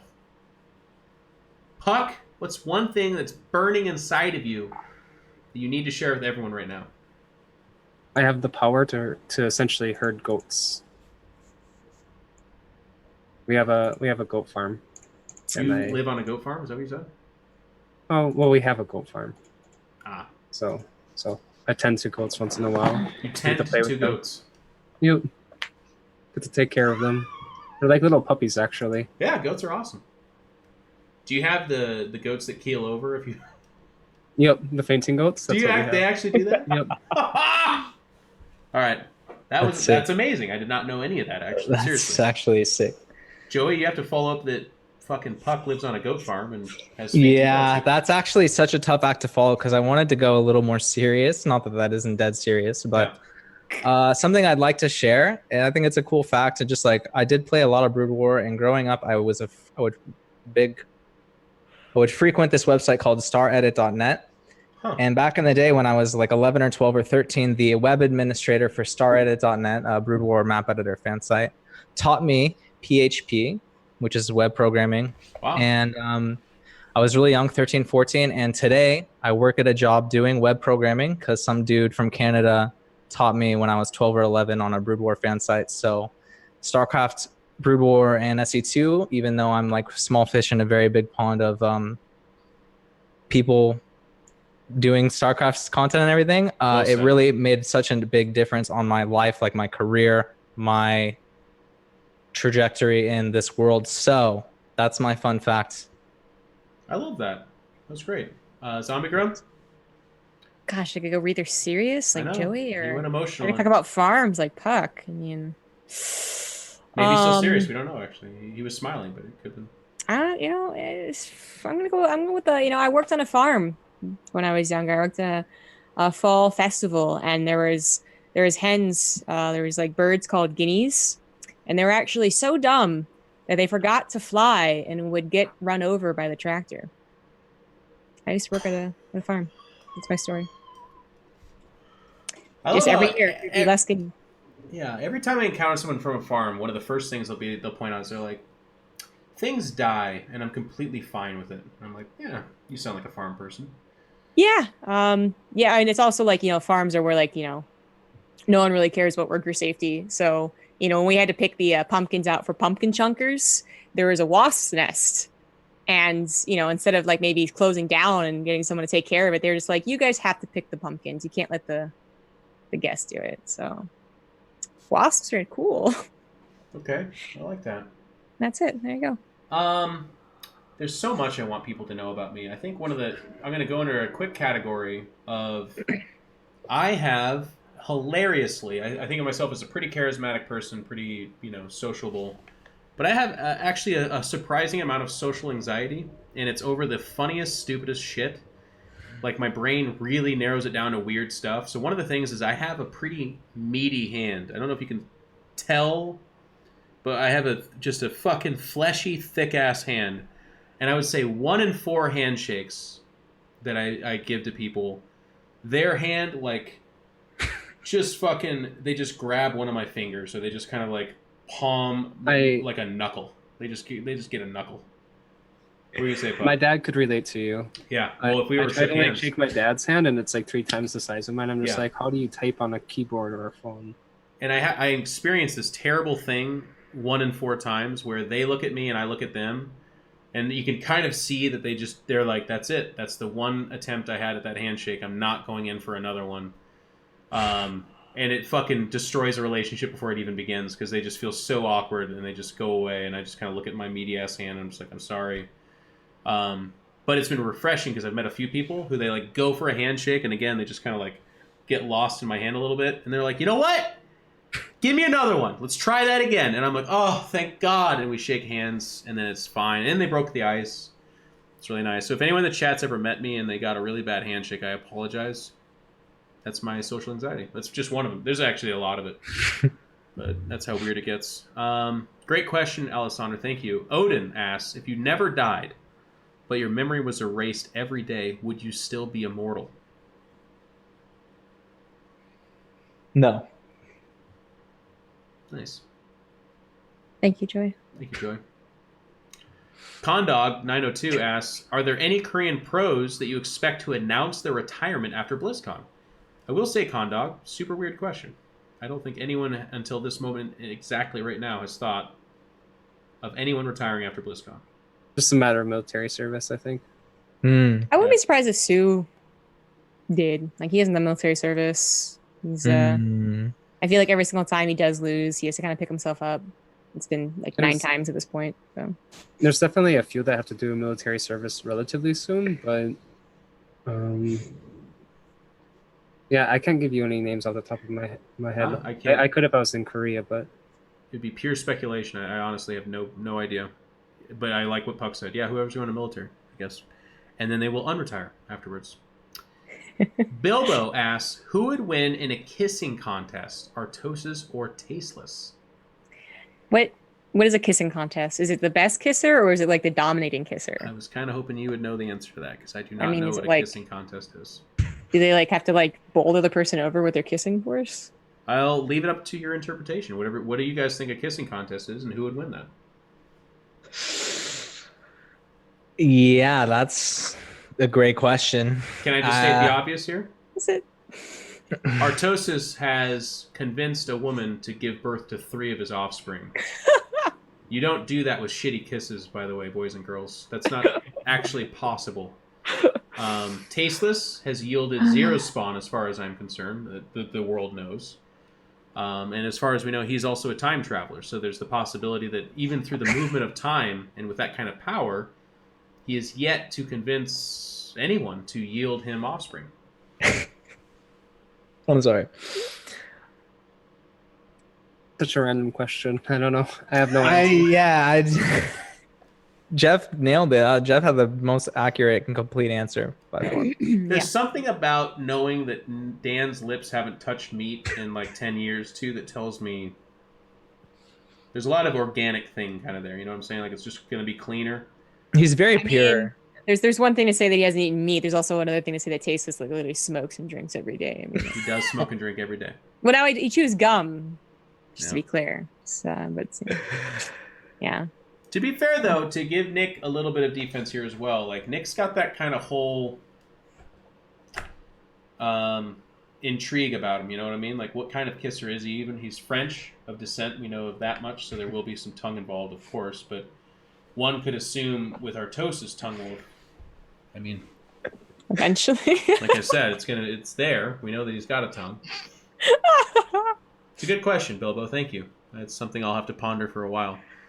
Our very own Fear Dragon asks, if you could arbitrarily make anyone that's not yourself a complete god at Starcraft that could win BlizzCon, who would you make? Ooh. Player, personality, caster, or whatever? I'm going to start this because it's actually the best answer, and I feel bad because it's going to crush it, but I want you guys to give a different answer, not just tell me I'm right, because I will be right. The answer is Rotterdam. If Rotterdam just like decided to, you know, he's like, I'm gonna try to play for a year, you guys, and he fucking won BlizzCon. We're talking amazing interviews. He would cry. He would do it in style. This guy, by the way, here's the thing people don't know about Roddy.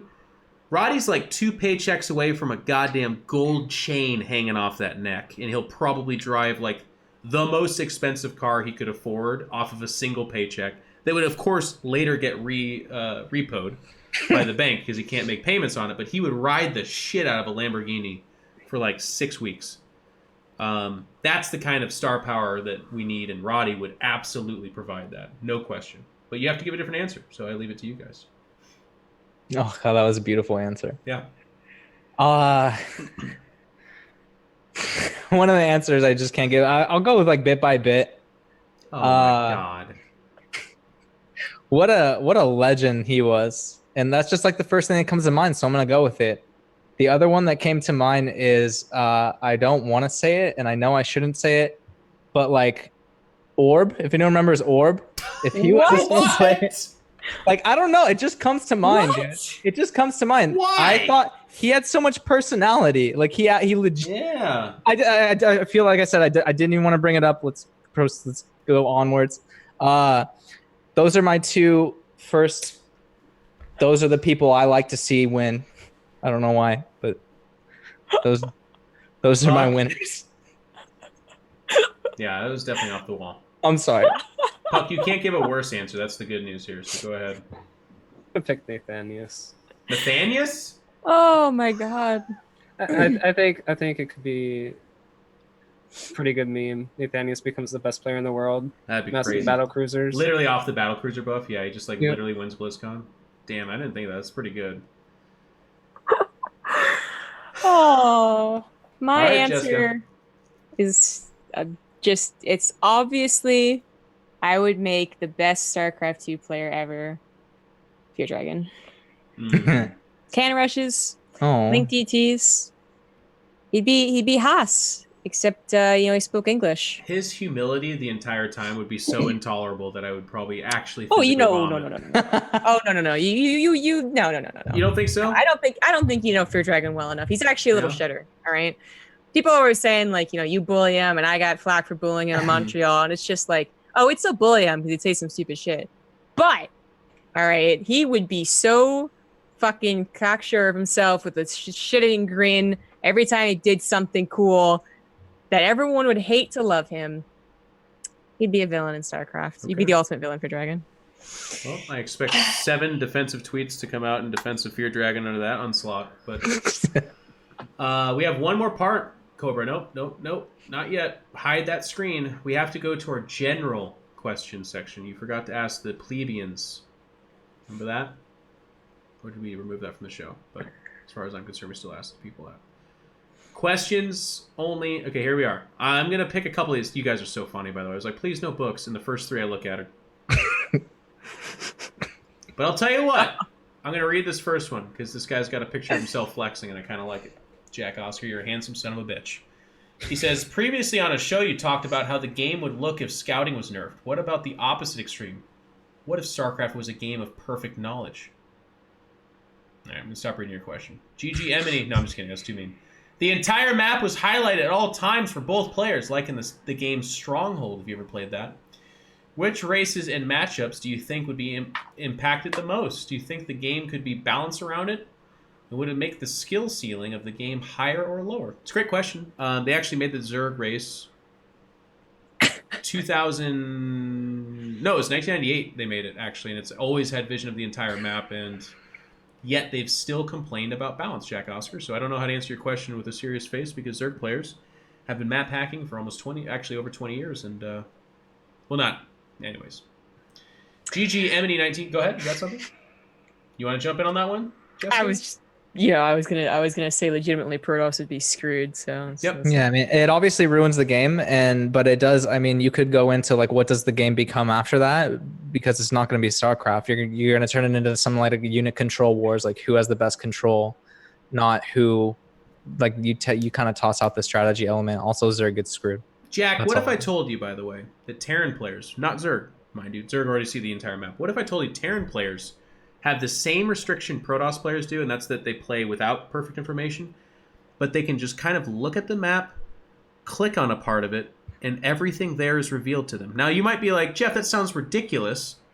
What third-party program did they download to do that? It's built into the fucking game. Well, how much money does it cost? It doesn't cost money. It costs energy that regenerates over time. Now you're asking yourself, doesn't Protoss have access to that? We do.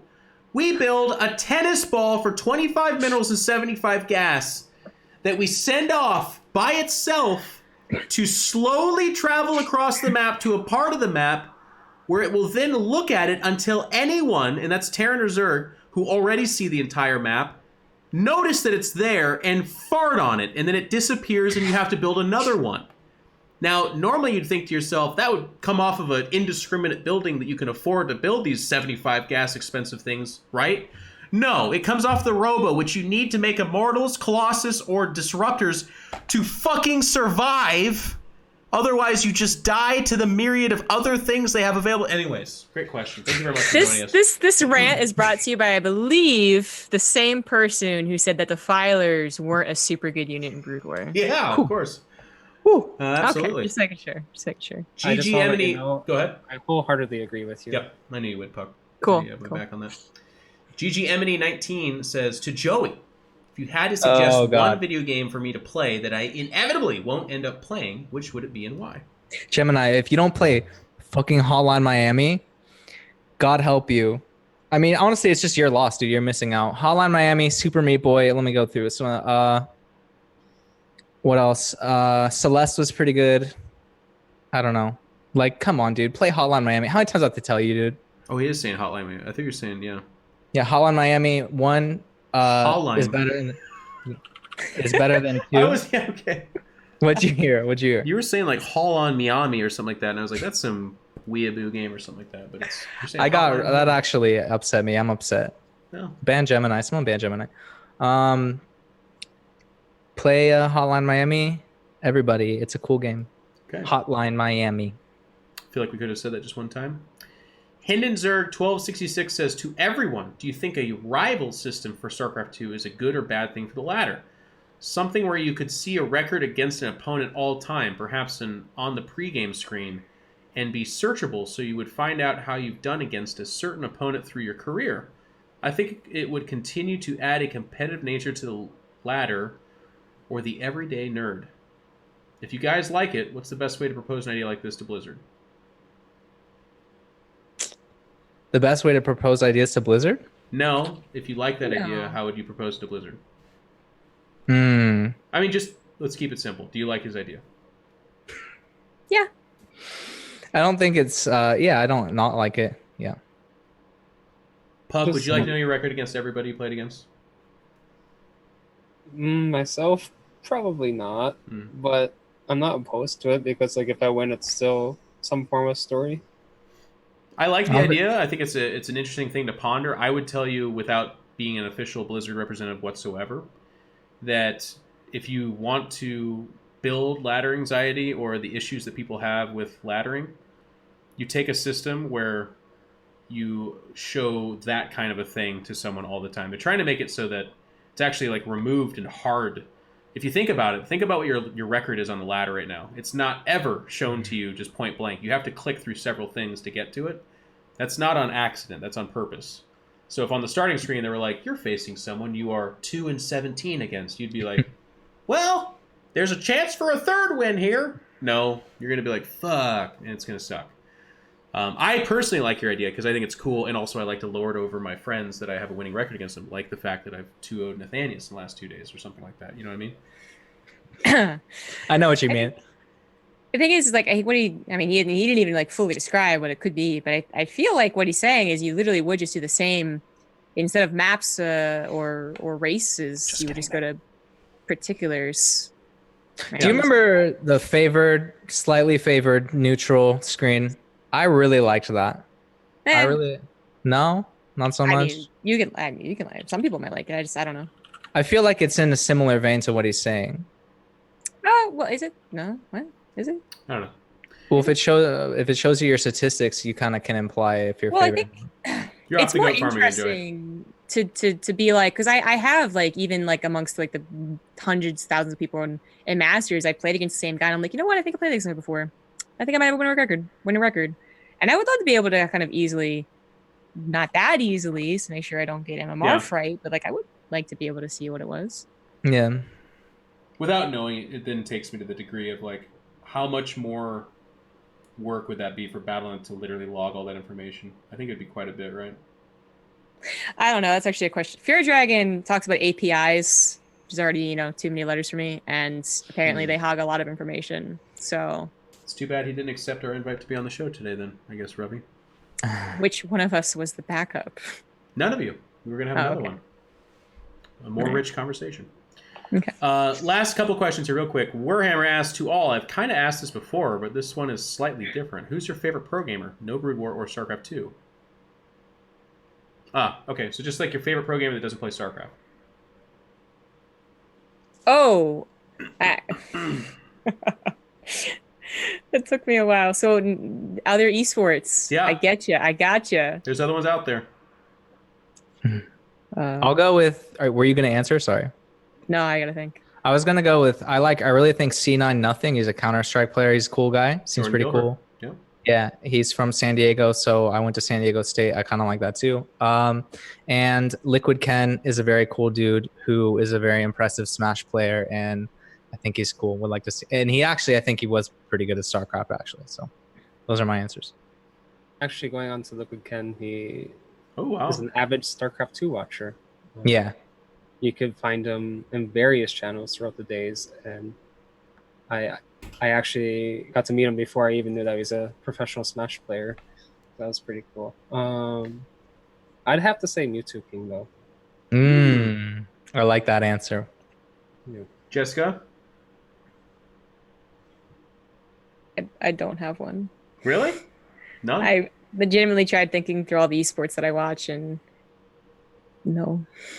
It would be kind of funny to watch Dr. Disrespect try and stream a few games StarCraft 2.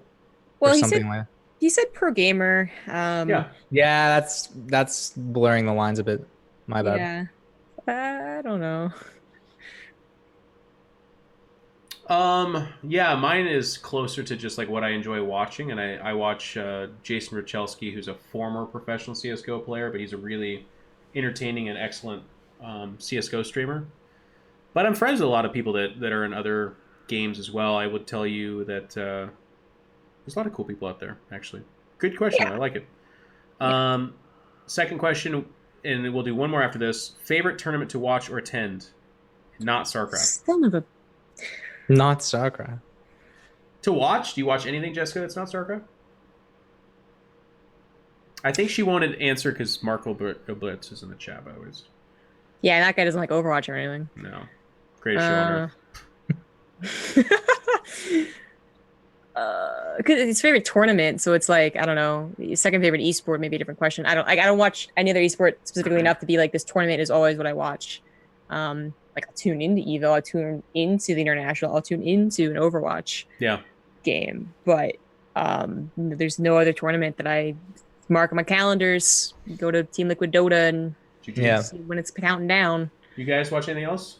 I agree with that. There's no scene that I have even close to like half as much interest as SE2. It's just not there. But every now and then a Smash Brothers Melee stream will make its way up to the top of Twitch, and it's hard to not check out some really high level Smash games, just because I had a GameCube growing up, and I like the scene and some of the top players, but I can't say I ever really follow it unless it's like top event on Twitch. I know some Overwatch from time to time. Overwatch? Yeah. Well, I'm master level in Overwatch, so I understand a little bit.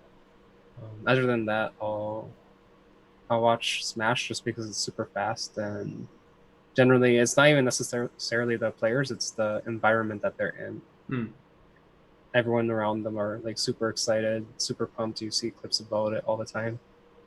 So my answer, I'll keep it quick. It's a little bit silly. I usually need something to root for, so I watched a lot of the International and Dota when I was on Team EG. I never played a game, but I really enjoyed watching it, and I kind of learned a lot about it. But then after I left EG, I didn't find myself... And to be fair, the Dota scene's like really nomadic. Like, teams shift all the fucking time, and there's just...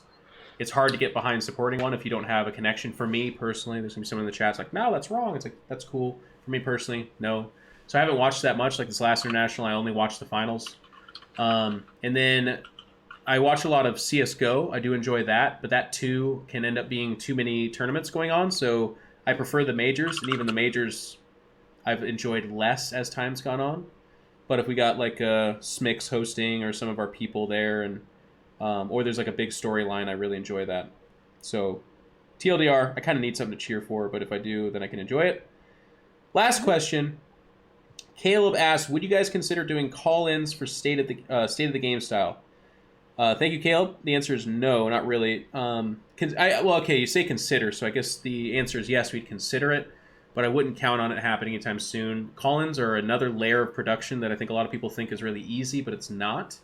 And Cobra actually runs the entire show as is, and even now, at times, the bandwidth gets kind of choked up, and it gets laggy, and it's kind of held together by bubblegum and toilet paper. So maybe someday in the future, if we get more stable and have more horsepower behind the show, but then even then, I've been on shows that had call-ins, and it usually is pretty lackluster. I know that there's these moments in shows where call-ins are amazing, but for the most part, you get someone who's like, hey, love the show.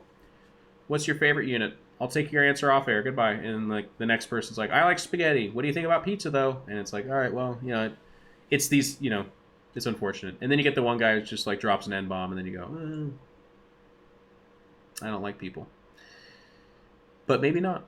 Maybe get some good ones. That's it. Thank you guys. Thank you for the questions. As always, I'd remind you that if you are a Patreon supporter, make sure to take advantage of the question part there.